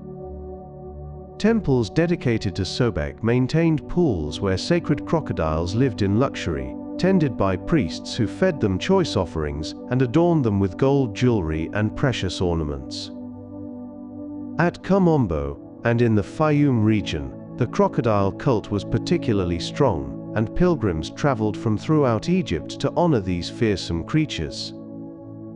When sacred crocodiles died, they were mummified with elaborate care and buried in specially prepared tombs, some of which have yielded remarkably well-preserved specimens. The worship of such a dangerous animal reflects the Egyptian tendency to venerate powerful natural forces that could either protect or destroy. By honoring Sobek, Egyptians hoped to gain protection from crocodiles and to harness the power they represented for their own purposes. Amulets depicting crocodiles were worn for protection, and spells invoking Sobek could grant the wearer immunity from his creatures. The complex relationship between Egyptians and crocodiles embodied their broader attitude toward the natural world as sacred and dangerous. Scarab beetle amulets were worn for protection and rebirth. The scarab beetle, known scientifically as Scarabaeus saxa, became one of the most powerful symbols in Egyptian religion and magic, representing the rising sun and the eternal cycle of rebirth. The Egyptians observed that scarab beetles rolled balls of dung across the ground, and concluded that the sun was similarly rolled across the sky by a celestial scarab deity named Khepri. The emergence of young beetles from these dung balls, which served as both food source and nursery, seemed to demonstrate spontaneous generation from the earth itself. Scarab amulets were worn by the living for protection, and placed within mummy wrappings to ensure resurrection and eternal life. Heart scarabs inscribed with spells from the Book of the Dead were placed over the heart of the deceased to prevent it from testifying against its owner during the judgment before Osiris. The scarab form was used for royal seals and was exchanged as diplomatic gifts between Egypt and foreign powers. Scarabs have been found throughout the ancient Mediterranean world, carried by traders and treasured far from their Egyptian origins. Some amulets were placed in mummy wrappings for safe passage. The mummification process included the strategic placement of numerous amulets within the linen wrappings, each positioned at specific body parts to provide magical protection and ensure successful resurrection. The heart scarab, placed over the heart, was perhaps the most important, containing a spell begging the heart not to speak against its owner during divine judgment. The Djed pillar, representing the backbone of Osiris, was placed at the spine to give stability and strength. The Eye of Horus amulet protected against evil forces and promoted healing, while the Ankh symbol ensured the breath of eternal life. Multiple amulets might be included in a single burial, their number and quality reflecting the wealth and status of the deceased. The placement of these objects was not random, but followed prescribed patterns outlined in religious texts and practiced by specialist embalmers. Professional lector priests would recite appropriate spells as each amulet was positioned, activating its magical potential. The wrapped mummy became not just a preserved body, but a magical construct armored against the dangers of the afterlife journey. Ancient Egyptian jewelry often held symbolic meanings. Egyptian jewelry served far more than aesthetic purposes. Every element carried religious, magical, or political significance that communicated important messages to both human and divine observers. The materials themselves held meaning. Gold represented the flesh of the gods and the eternal sun. Silver was the bones of the gods, and lapis lazuli evoked the night sky and divine protection. Specific designs conveyed particular powers. The vulture goddess Nekhbet protected the wearer as she protected the king, while the cobra Uraeus promised deadly vengeance against enemies.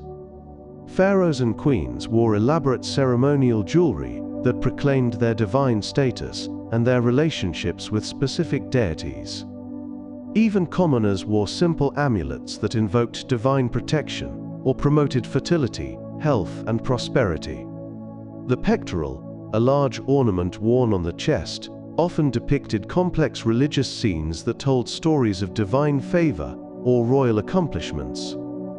After death, jewelry continued its protective function, with specific pieces prescribed for burial and positioned to guard the deceased through the dangerous afterlife journey. The color blue was associated with creation and protection. Blue held profound religious significance in ancient Egypt, representing the life-giving waters of the Nile, the protective dome of the sky, and the realms inhabited by the gods. Egyptian craftsmen developed distinctive blue pigments and glazes, most notably Egyptian blue, the first synthetic pigment in history, and the brilliant turquoise glaze used on faience objects throughout the ancient Mediterranean world. Deities were often depicted with blue skin, indicating their celestial nature and separation from the mortal realm of red and brown human flesh. The crown of the god Amun was blue, as were many representations of Osiris, lord of the afterlife. Lapis lazuli, a rare blue stone imported from distant Afghanistan, was treasured for jewelry and decorative objects, its high value reflecting the divine associations of its color. Blue lotus flowers, which open each morning, were symbols of rebirth associated with the sun god and decorated countless tomb paintings. The Egyptians saw the sky as a celestial ocean across which the sun sailed, making blue the color of the upper realm where gods resided and to which the blessed dead aspired. Red symbolized both life and destruction. The color red held ambivalent significance in Egyptian thought, representing both vital life force and dangerous chaos depending on context and application. Red was the color of blood, and thus of life itself, but it was also associated with the hostile desert that bordered the fertile black land of the Nile Valley. The god Set, lord of storms, violence, and the desert, was depicted with red hair and was associated with red animals like the hippopotamus. Red ink was used for writing words of ill omen or the names of enemies, while black ink served for ordinary text. However, red also represented the victorious sun god at dawn and dusk, when the sky blazed with color as Ra battled through the underworld. The red crown of Lower Egypt was worn with pride by pharaohs, demonstrating that red could represent legitimate royal power. This duality reflects the Egyptian understanding that powerful forces could be either beneficial or destructive, depending on how they were approached and controlled. Red objects in tombs might protect against chaos or might represent conquered enemies, their meaning determined by context and accompanying spells. Gold represented eternity and the flesh of the gods. Gold occupied a unique position in Egyptian material culture, valued not primarily for its rarity or monetary worth, but for its symbolic association with the sun, the flesh of the gods, and immortal existence beyond death. The sun god Ra was described as having flesh of gold, and pharaohs, as living gods, were entitled to be surrounded by this divine material. The imperishable nature of gold, which does not tarnish or corrode, made it the perfect symbol for the eternal afterlife that Egyptians sought. Mummy masks of gold, like the famous Mask of Tutankhamun, represented the transformation of the deceased into a divine being, with features of imperishable metal. The inner coffins of royal burials were often solid gold, enclosing the transfigured body in divine material. Egypt possessed significant gold deposits in the Eastern Desert and Nubia, and gold mining was a state enterprise, providing raw material for royal workshops. The association between gold and divinity was so strong that the Egyptian word for gold, Nebu, appears in countless compound terms relating to gods and divine qualities. To be wrapped in gold was to become one with the eternal realm of the gods themselves. Ancient Egyptian art followed strict rules of proportion. Egyptian art was governed by an elaborate system of proportional rules that ensured consistency across millennia and throughout the vast extent of Egyptian territory. Artists worked from prepared grids that divided the human figure into a precise number of units, with the height of a standing figure typically spanning 18 squares from the soles of the feet to the hairline. This canonical system meant that a statue carved in Nubia would match one carved in the Delta, and work separated by 1,000 years would appear stylistically unified. The rules extended beyond proportion to include conventions about color, posture, and the relative sizes of figures based on their importance rather than their physical position. Pharaohs were depicted larger than their subjects not because of perspective, but because of their greater cosmic significance. These conventions were not limitations, but rather a sophisticated visual language that communicated meaning across barriers of time and literacy. Deviation from the canon was possible, and did occur, particularly during periods of artistic experimentation like the Amarna era, but the basic system remained remarkably stable for over 3,000 years. Faces in art were often shown in profile, while eyes faced forward. One of the most distinctive features of Egyptian artistic representation was the combination of profile and frontal views within a single figure, creating images that seem impossible but were deeply meaningful. Faces were typically shown in profile, revealing the distinctive outline of forehead, nose, lips, and chin, but the eye within that profile face was drawn as if seen from the front. Similarly, shoulders were shown frontally, while the torso, legs, and feet appeared in profile, creating a composite image that presented the most characteristic and recognizable aspect of each body part. This convention was not a failure to understand perspective, but a deliberate choice to show the complete essence of the person, rather than a momentary view from a single angle. The frontal eye was particularly important because it represented the window to the soul and needed to be fully visible to engage with viewers and with the gods. This approach to representation influenced art throughout the ancient Mediterranean, and can be seen in early Greek and Minoan artistic traditions. Modern viewers sometimes perceive Egyptian art as stiff or primitive, but it represents a sophisticated system of visual communication, quite different from, but not inferior to Western naturalistic traditions. Some statues had eyes inlaid with rock crystal for a lifelike gaze. Egyptian sculptors achieved remarkably lifelike effects by inlaying statue eyes with materials that mimicked the appearance of real human eyes. Rock crystal or quartz was shaped into the cornea, backed by colored stone or painted metal for the iris and pupil, and set into eye sockets carved with anatomical precision. The results could be startlingly realistic, with light reflecting from the crystal surfaces in ways that made statues seem to track viewers with their gaze. The famous statue of the scribe Kai in the Louvre possesses such compelling eyes that viewers often find it uncomfortable to hold its gaze.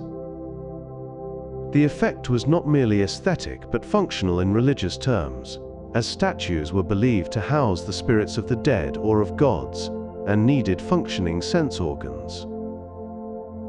The opening of the mouth ceremony performed on statues specifically activated the eyes, ears, nose, and mouth, enabling the statue to see, hear, smell, and receive offerings. The investment of skill and precious materials in creating lifelike eyes reflects the Egyptian belief that these images were not representations, but actual vessels for spiritual presence. Giant statues were carved from single blocks of stone. The Egyptians demonstrated extraordinary ambition and skill in quarrying and transporting massive blocks of stone to create monumental statues that still inspire wonder today. The largest temple sculptures, including the seated colossi at Abu Simbel and the massive figures that once stood at the entrance to temples throughout Egypt, were each carved from single blocks weighing hundreds or even thousands of tons. Moving these immense stones from quarries to temple sites required sophisticated engineering, enormous labor forces, and years of careful work using ramps, sledges, and human muscle power. Once in position, teams of sculptors worked from all sides simultaneously, gradually revealing the figure trapped within the stone according to carefully prepared plans. The religious significance of using a single stone was considerable, as any join would create a potential point of weakness and separation in both physical and spiritual terms. The practice continued for over 2,000 years, with the largest surviving monolithic statue being one of the Colossi of Memnon, which was carved from a single quartzite block weighing over 700 tons. These monuments to royal and divine power demonstrated the pharaoh's ability to command resources and labor on a scale that seemed supernatural to ancient observers. The Colossi of Memnon was said to sing at dawn. The Colossi of Memnon, two massive seated statues of Pharaoh Amenhotep III, that have guarded the entrance to his mortuary temple for over 3,000 years, became famous throughout the ancient world for a strange phenomenon. One of them appeared to sing at dawn. Following an earthquake in 27 BCE that damaged the northern statue, the warming of the stone as the sun rose would cause thermal expansion that produced eerie groaning or whistling sounds. Greek and Roman visitors interpreted this as the voice of Memnon, a mythical king who died at Troy, greeting his mother Eos, goddess of the dawn. The phenomenon attracted tourists from throughout the Roman Empire, and many left inscriptions on the statue's legs recording their visits and whether they had been fortunate enough to hear the magical sound. Emperor Hadrian himself visited with his wife Sabina, and his name can still be read among the ancient graffiti. When Septimius Severus had the statue repaired around 199 CE, the singing ceased forever, silenced by the well-meaning restoration. Today the colossi stand in flooded fields, the only surviving elements of what was once the largest mortuary temple in Egypt. The Valley of the Kings contains more than 60 tombs. The Valley of the Kings, known to the ancient Egyptians as the great and majestic necropolis of the millions of years of the pharaoh, served as the primary burial site for Egyptian royalty during the New Kingdom period, from approximately 1539 to 1075 BCE. Located on the west bank of the Nile opposite Thebes, the valley was chosen for its remote location, defensible terrain, and the pyramid-shaped mountain that rises naturally above it. The site contains at least 63 tombs and chambers, ranging from simple single-chamber burials to elaborate complexes, with dozens of decorated rooms descending deep into the limestone bedrock. Not all occupants were pharaohs. Some tombs held royal family members, high officials, and even mummified pets of the royal household. The tombs were cut by specialized workers who lived in the nearby village of Deir el-Medina, and whose detailed records of their daily lives have survived to provide invaluable information about ancient Egyptian working conditions. Despite the remote location and elaborate security measures, nearly every tomb was robbed in antiquity, often within decades of the burial. Only the tomb of Tutankhamun survived into modern times, with its treasures substantially intact. Some pharaohs built hidden tombs to foil grave robbers. The move from pyramid burials to hidden rock-cut tombs represented a deliberate attempt by New Kingdom pharaohs to protect their bodies and grave goods from the thieves who had successfully plundered earlier royal burials. Unlike pyramids which advertised their locations and invited attention, the tombs in the Valley of the Kings were cut into cliff faces with their entrances concealed and their locations known only to select officials. Architects designed false passages and hidden chambers intended to confuse intruders, while blocked corridors and filled shafts created physical barriers.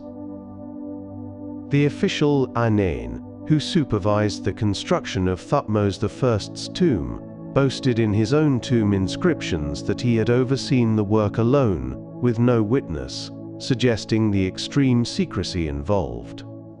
Guards patrolled the valley, and access was supposedly limited to authorized priests and officials. Despite these precautions, tomb robbers proved remarkably persistent and resourceful, often having inside knowledge of tomb layouts and timing their raids during periods of political instability. The failure of these elaborate security measures demonstrates that no defense could ultimately protect treasures as magnificent as those buried with Egypt's rulers. Tomb robbery was punished with death. The crime of tomb robbery was among the most serious offenses in ancient Egypt, punishable by death because it combined theft with the desecration of sacred burials and threatened the eternal existence of the deceased. Legal documents from the reign of Ramesses IX record the prosecution of tomb robbers in dramatic detail, with confessions extracted under torture and punishments including execution by impalement. The trials reveal that robbery was often an organized enterprise involving workers from the necropolis itself, corrupt officials who accepted bribes, and fences who disposed of stolen gold and precious materials. Thieves would strip mummies of their jewelry, unwrap bodies to reach hidden amulets, and even burn gilded wooden objects to recover the gold they contained. The destruction was so thorough that archaeologists today often find only scattered bones and torn wrappings, where once lay elaborately prepared royal mummies. Beyond legal punishment, tomb robbers risked supernatural retribution from the gods and the angry spirits of those they had violated. The desperation that drove people to risk such terrible consequences speaks to the poverty of ordinary Egyptians and the unimaginable wealth concentrated in royal burials. Some tomb curses threaten to haunt the thief in the afterlife. Beyond legal penalties, Egyptian tomb owners employed supernatural deterrents in the form of curse inscriptions that threatened dire consequences for anyone who violated their burial places.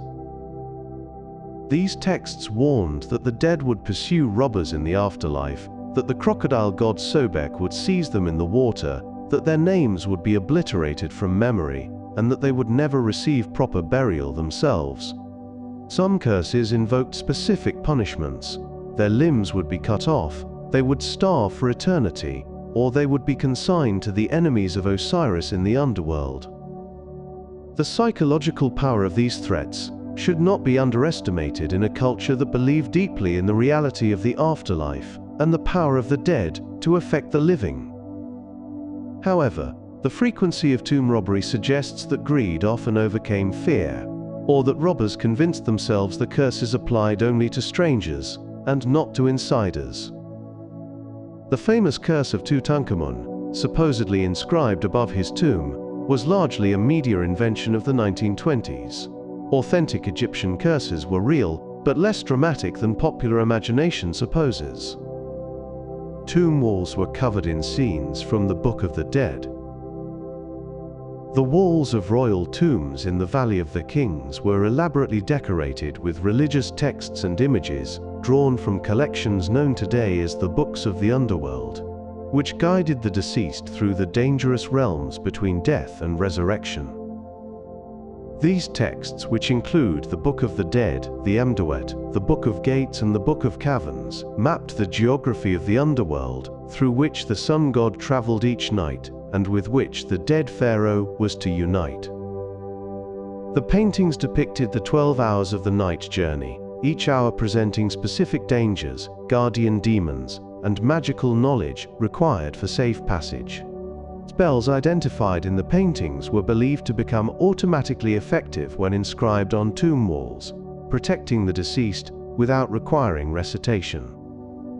The quality of these paintings ranged from hastily sketched outlines in the tombs of minor kings to exquisitely detailed compositions in the great royal tombs. Artists worked by lamplight in the dark corridors, first sketching outlines in red, then correcting in black, and finally applying vivid pigments that retained their brilliance for millennia. These tomb paintings remain our primary source for understanding Egyptian concepts of the afterlife and its terrifying geography.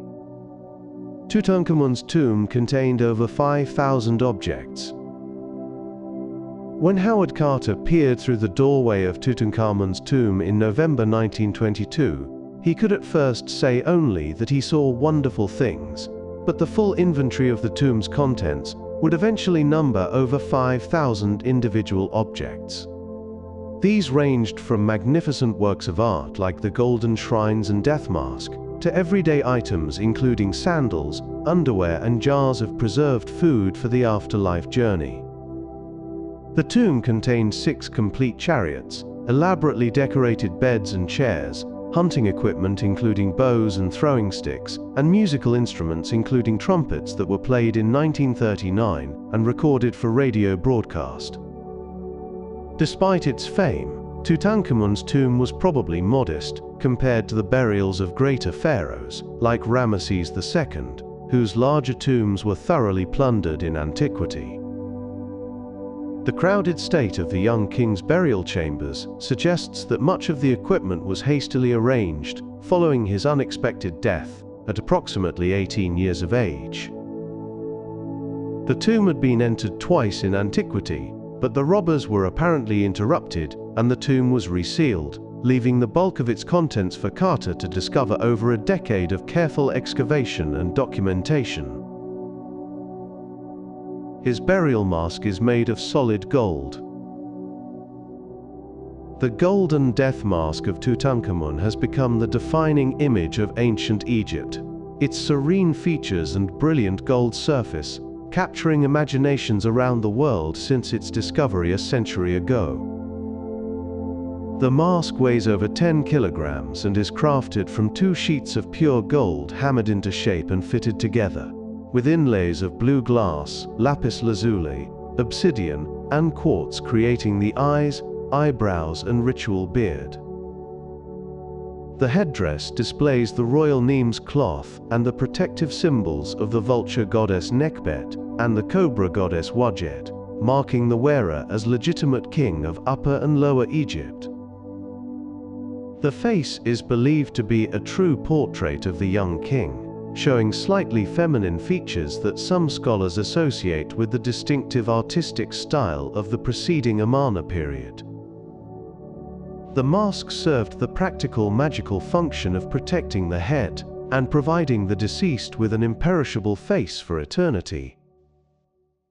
When Carter first raised the lid of the innermost coffin to reveal this masterpiece, the moment represented one of the supreme archaeological discoveries in history. Today the mask remains in Cairo, too precious and too fragile to travel, a national treasure of Egypt and an icon of ancient civilization. The curse of Tutankhamun may be more myth than fact. The legend of Tutankhamun's curse began with the death of Lord Carnarvon, the financial backer of Carter's excavation, from an infected mosquito bite just months after the tomb's opening in 1923.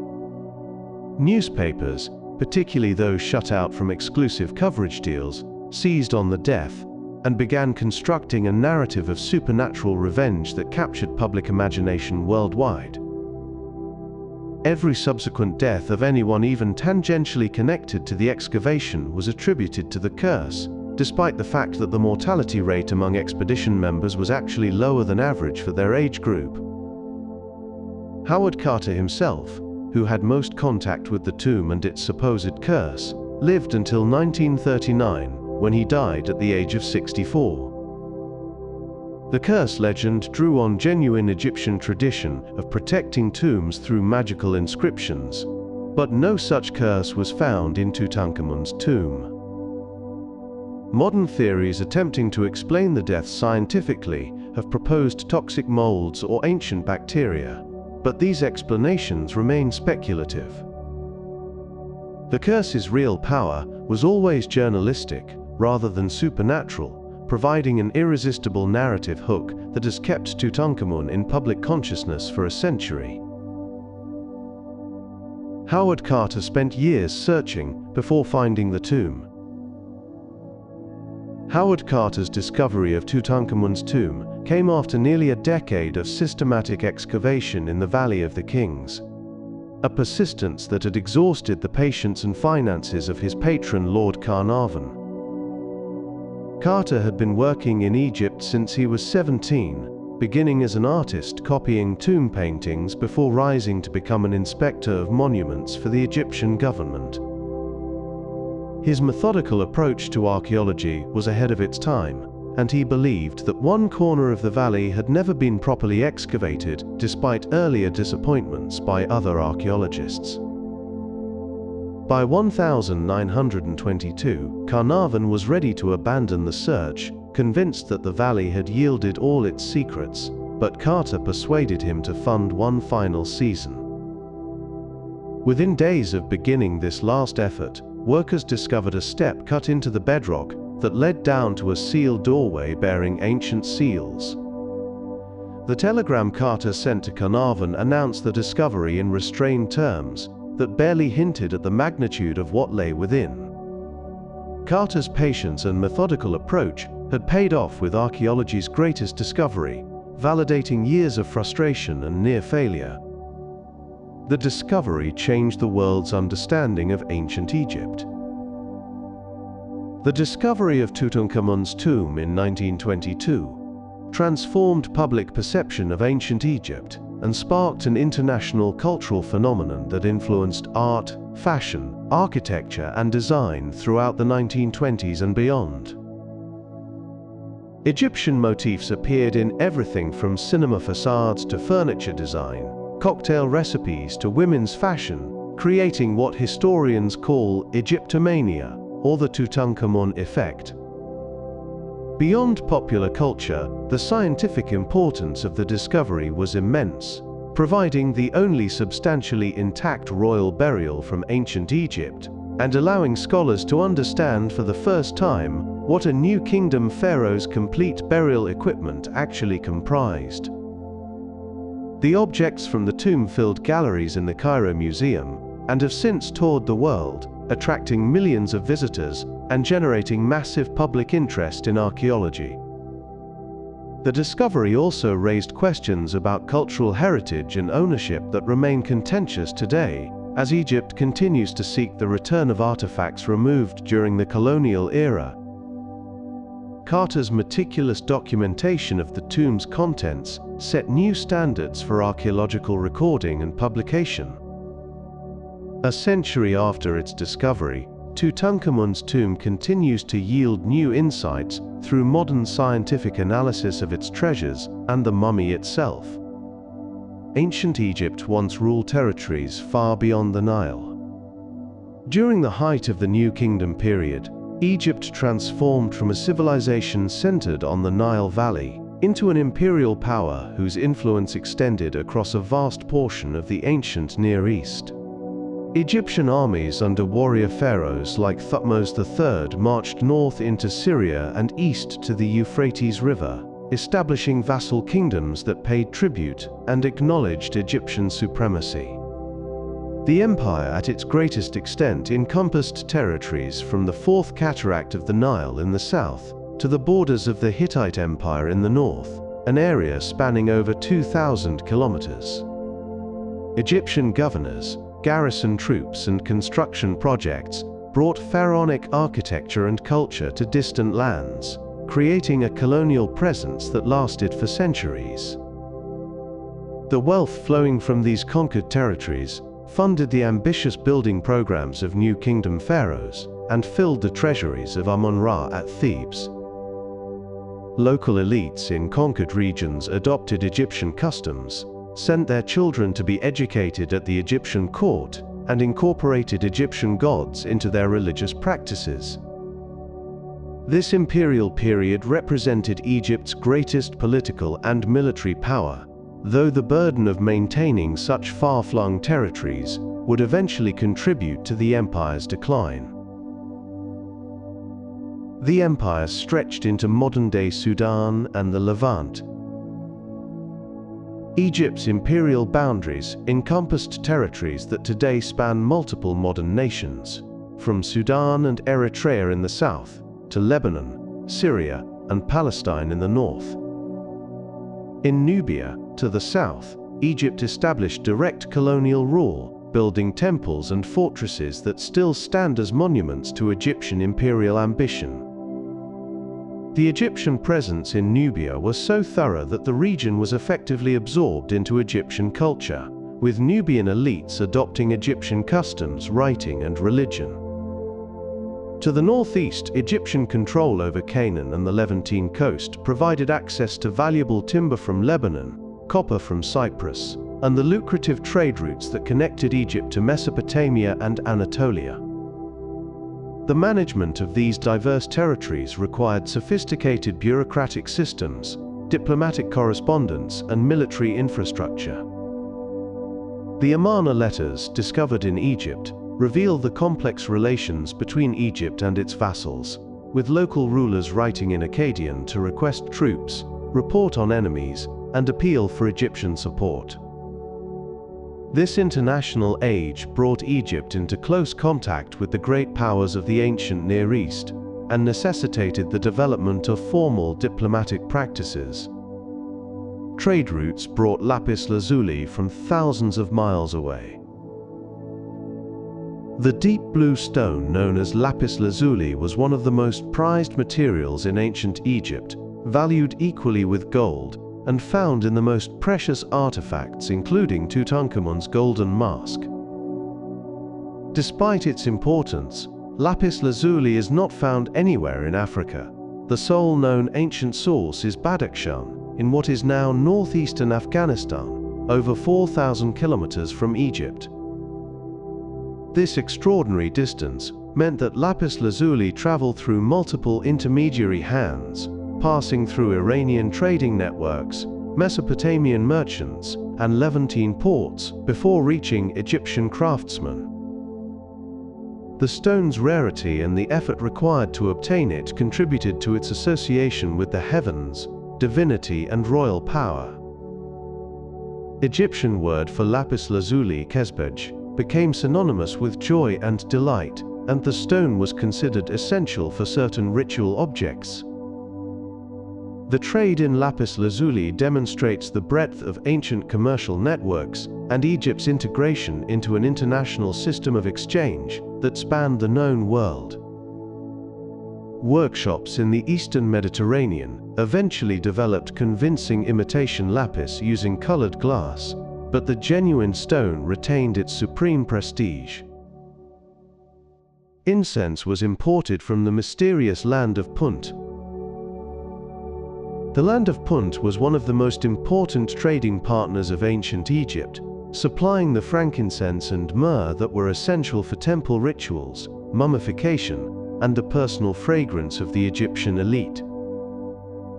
Egyptian texts describe Punt as a fabulous land producing not only incense but also exotic animals, ebony wood, gold, and other tropical products that could not be obtained from any source closer to home.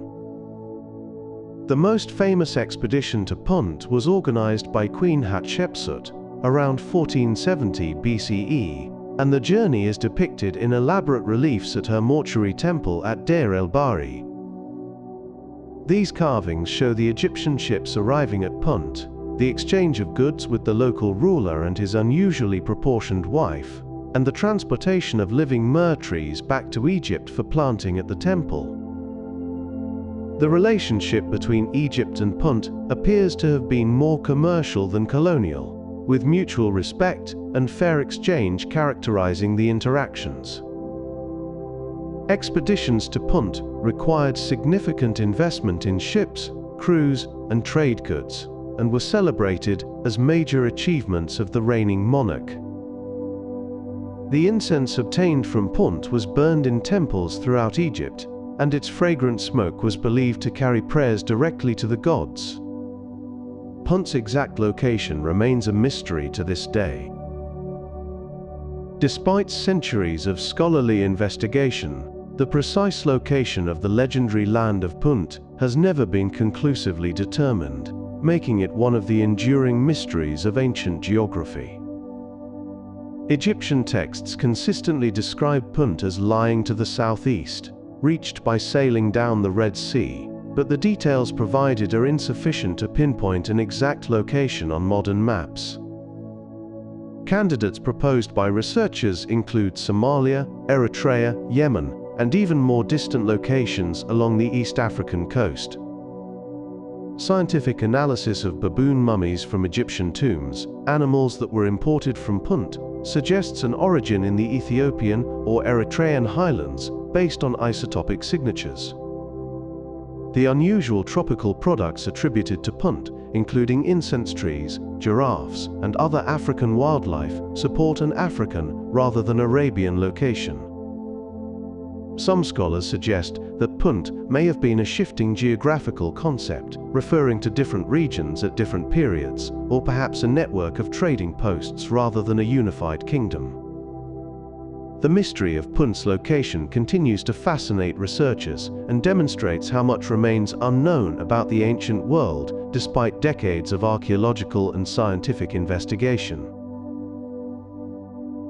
Ancient Egyptian ships ventured deep into the Red Sea. Egypt's maritime capabilities extended far beyond the familiar waters of the Nile, with expeditions sailing the Red Sea to reach distant trading partners and to transport materials from remote quarries along the Arabian coast. The harbor of Wadi Gawassis on the Egyptian Red Sea coast has yielded remarkable archaeological evidence of Egyptian seafaring, including the oldest known ship timbers, cargo boxes marked with expedition inscriptions, and rigging equipment. These expeditions were major state enterprises requiring the construction of seagoing vessels, quite different from the riverboats used on the Nile, and the organization of crews capable of navigating open waters.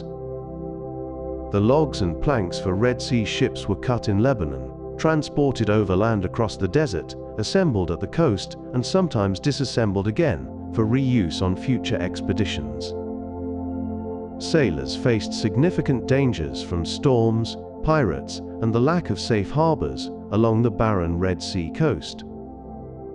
Nevertheless, Egypt maintained this maritime tradition for over 1,000 years, demonstrating considerable nautical skill and administrative capability.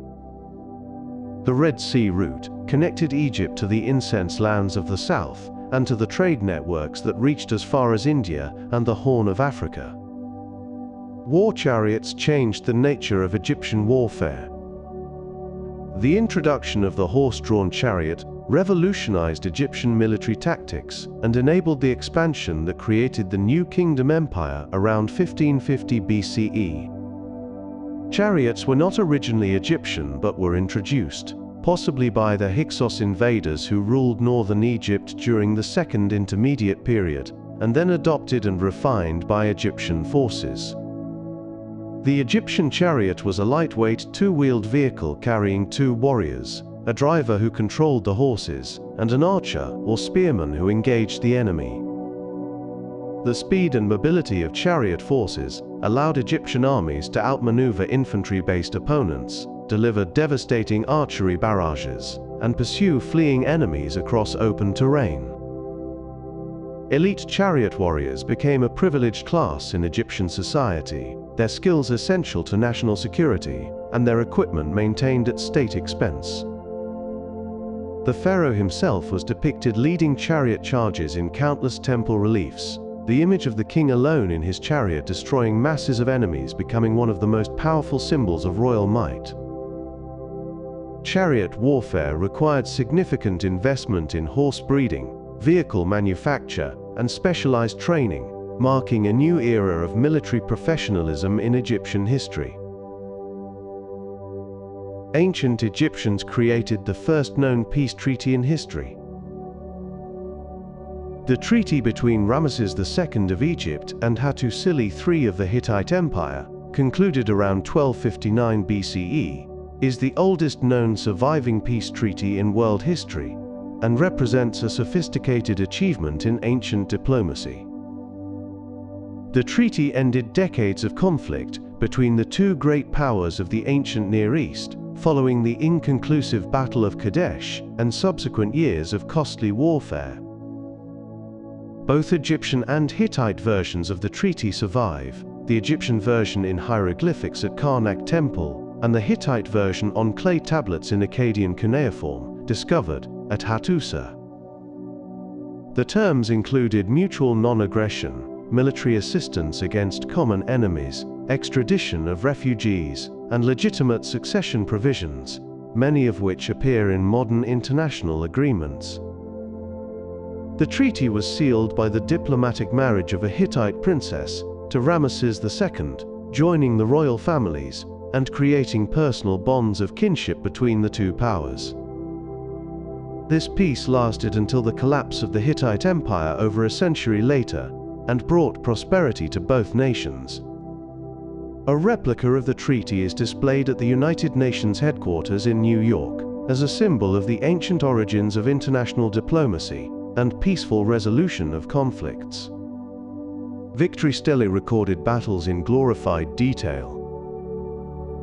Egyptian pharaohs commemorated their military campaigns through elaborate carved monuments known as victory stelae, which combined visual imagery of royal triumph with lengthy hieroglyphic texts describing battles in grandiose terms. These monuments served both religious and political purposes, demonstrating the pharaoh's fulfillment of his divine duty to maintain order by defeating the forces of chaos embodied in foreign enemies. The imagery followed established conventions. The pharaoh depicted many times larger than his enemies, grasping defeated foes by the hair, smiting them with a mace while gods approved the righteous violence. The accompanying texts listed conquered cities, numbers of enemies slain and captured, and amounts of tribute extracted, though these figures were typically exaggerated for propaganda effect. Some stelae were erected at the actual sites of victory, marking the farthest extent of Egyptian territorial claims, while others stood in temples where they demonstrated royal piety to the gods. The Merneptah stelae, famous for containing the earliest known reference to Israel, exemplifies this tradition of commemorating military success. These monuments provide invaluable information about ancient military history, though scholars must read them critically, understanding their propagandistic purpose. Foreign conquerors often adopted Egyptian culture and religion.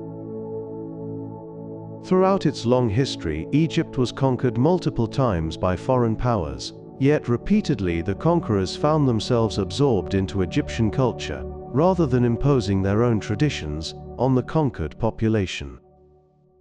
The Hyksos rulers of the Second Intermediate Period adopted Egyptian royal titles and patronized Egyptian religion, while maintaining their distinct identity.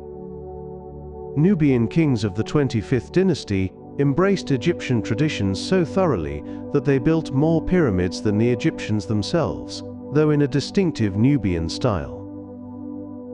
Persian rulers presented themselves as legitimate pharaohs, supported Egyptian temples, and had their names written in cartouches. Even Alexander the Great, upon conquering Egypt, was crowned according to traditional pharaonic ritual and later depicted in Egyptian artistic conventions.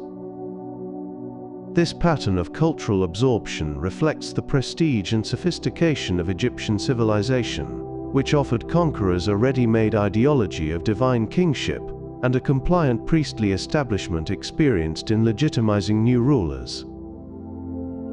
The Greek Ptolemies, who ruled Egypt after Alexander's death, commissioned Egyptian temples and had themselves depicted as traditional pharaohs for their Egyptian subjects while maintaining Greek culture for themselves. The resilience of Egyptian culture outlasted empire after empire until the coming of Christianity and Islam gradually transformed its essential character. The famous Cleopatra was not fully Egyptian by blood. Cleopatra VII, the legendary queen whose romance with Roman leaders shaped the fate of empires, was a member of the Macedonian Greek dynasty founded by Ptolemy, one of Alexander the Great's generals, who took control of Egypt after Alexander's death in 323 BCE. The Ptolemaic dynasty maintained their Greek identity for nearly 3 centuries, intermarrying within the family to preserve the royal bloodline, and conducting court business in Greek. Cleopatra was exceptional among her dynasty in learning the Egyptian language and actively participating in Egyptian religious traditions, presenting herself to her native subjects as a true pharaoh rather than a foreign ruler. Her Greek heritage would not have diminished her legitimacy in Egyptian eyes, as the Ptolemies had ruled for almost 300 years by her time and had been accepted as legitimate pharaohs by the Egyptian priesthood. Cleopatra's political genius lay in her ability to be Greek to the Greeks and Egyptian to the Egyptians, a flexibility that served her well in the complex world of late Hellenistic politics.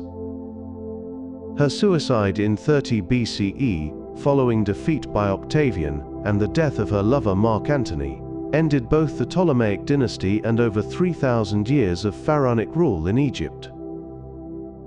The Egypt that became a Roman province was culturally still Egyptian, though ruled from Rome. Ancient Egypt's influence lasted over 3,000 years.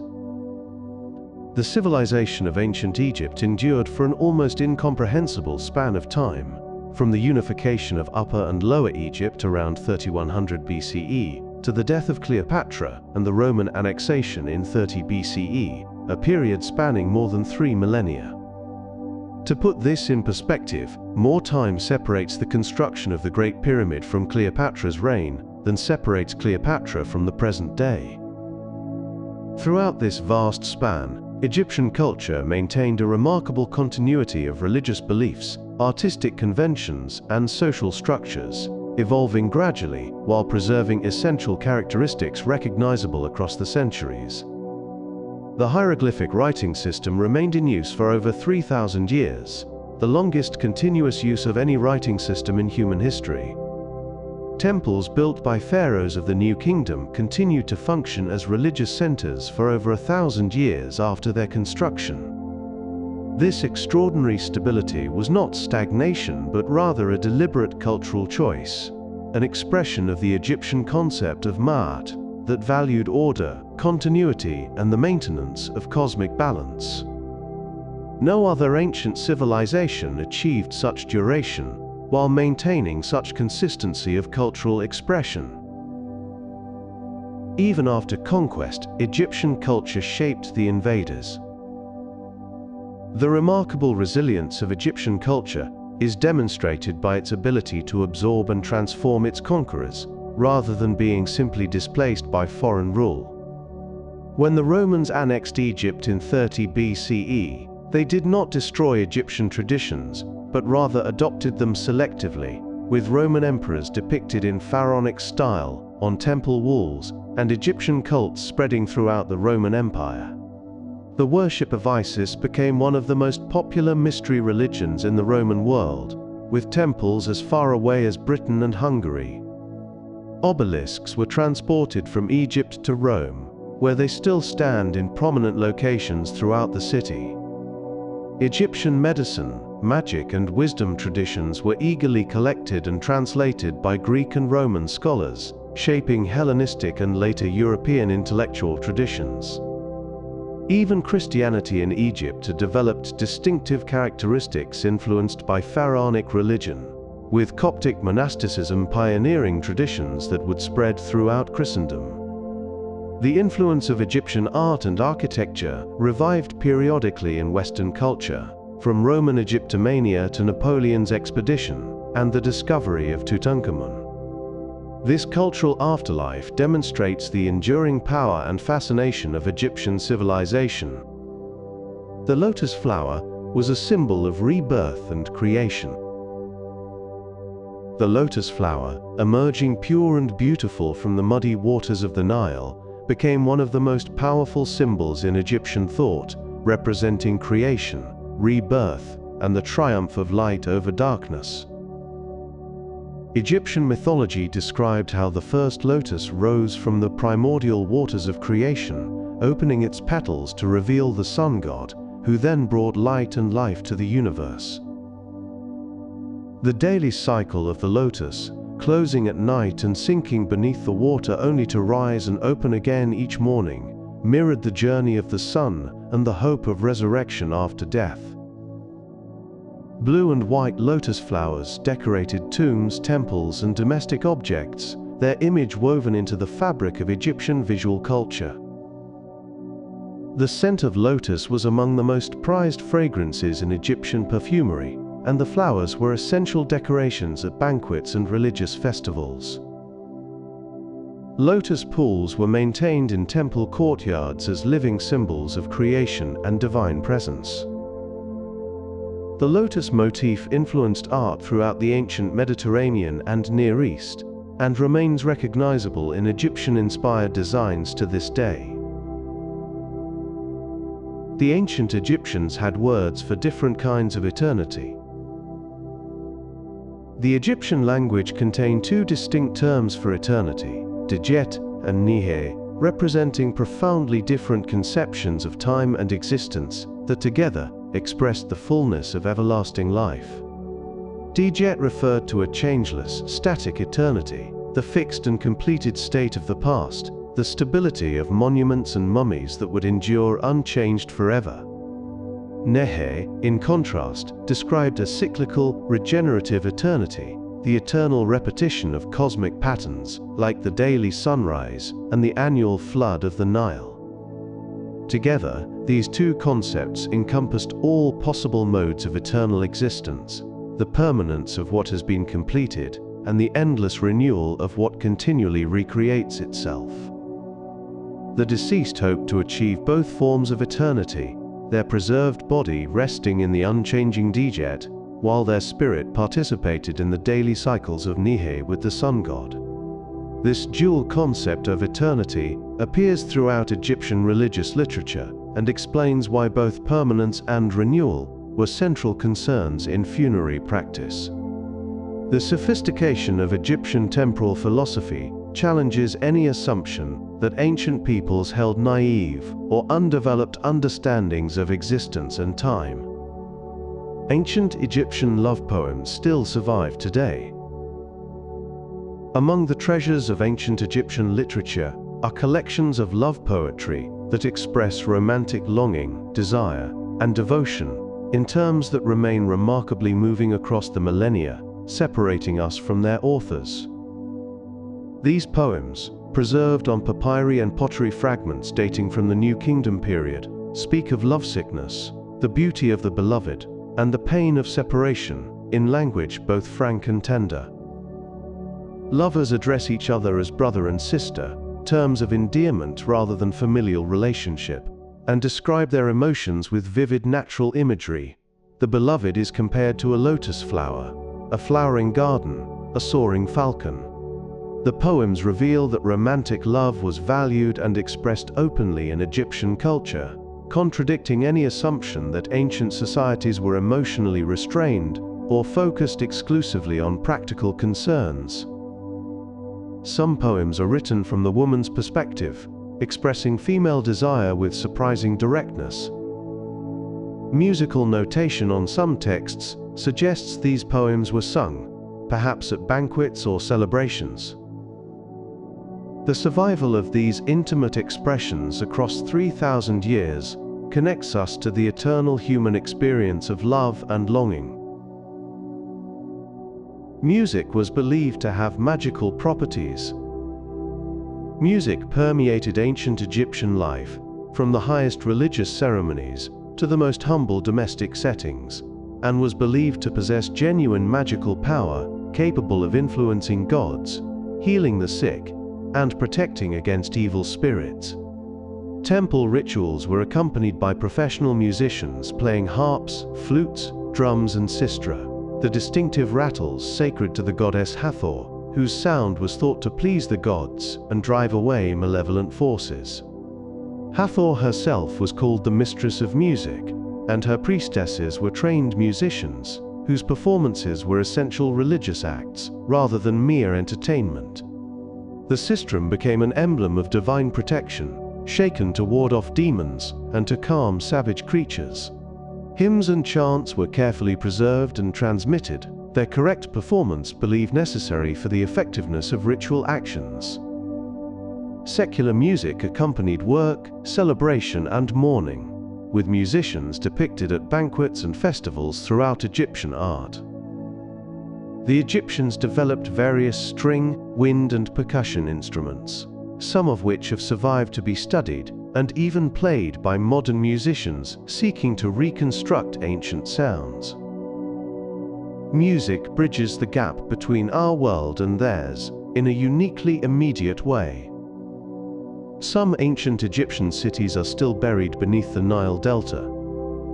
The Nile Delta, where the great river fans out into multiple channels before reaching the Mediterranean Sea, was home to some of ancient Egypt's most important cities, many of which now lie buried beneath meters of accumulated silt and modern development.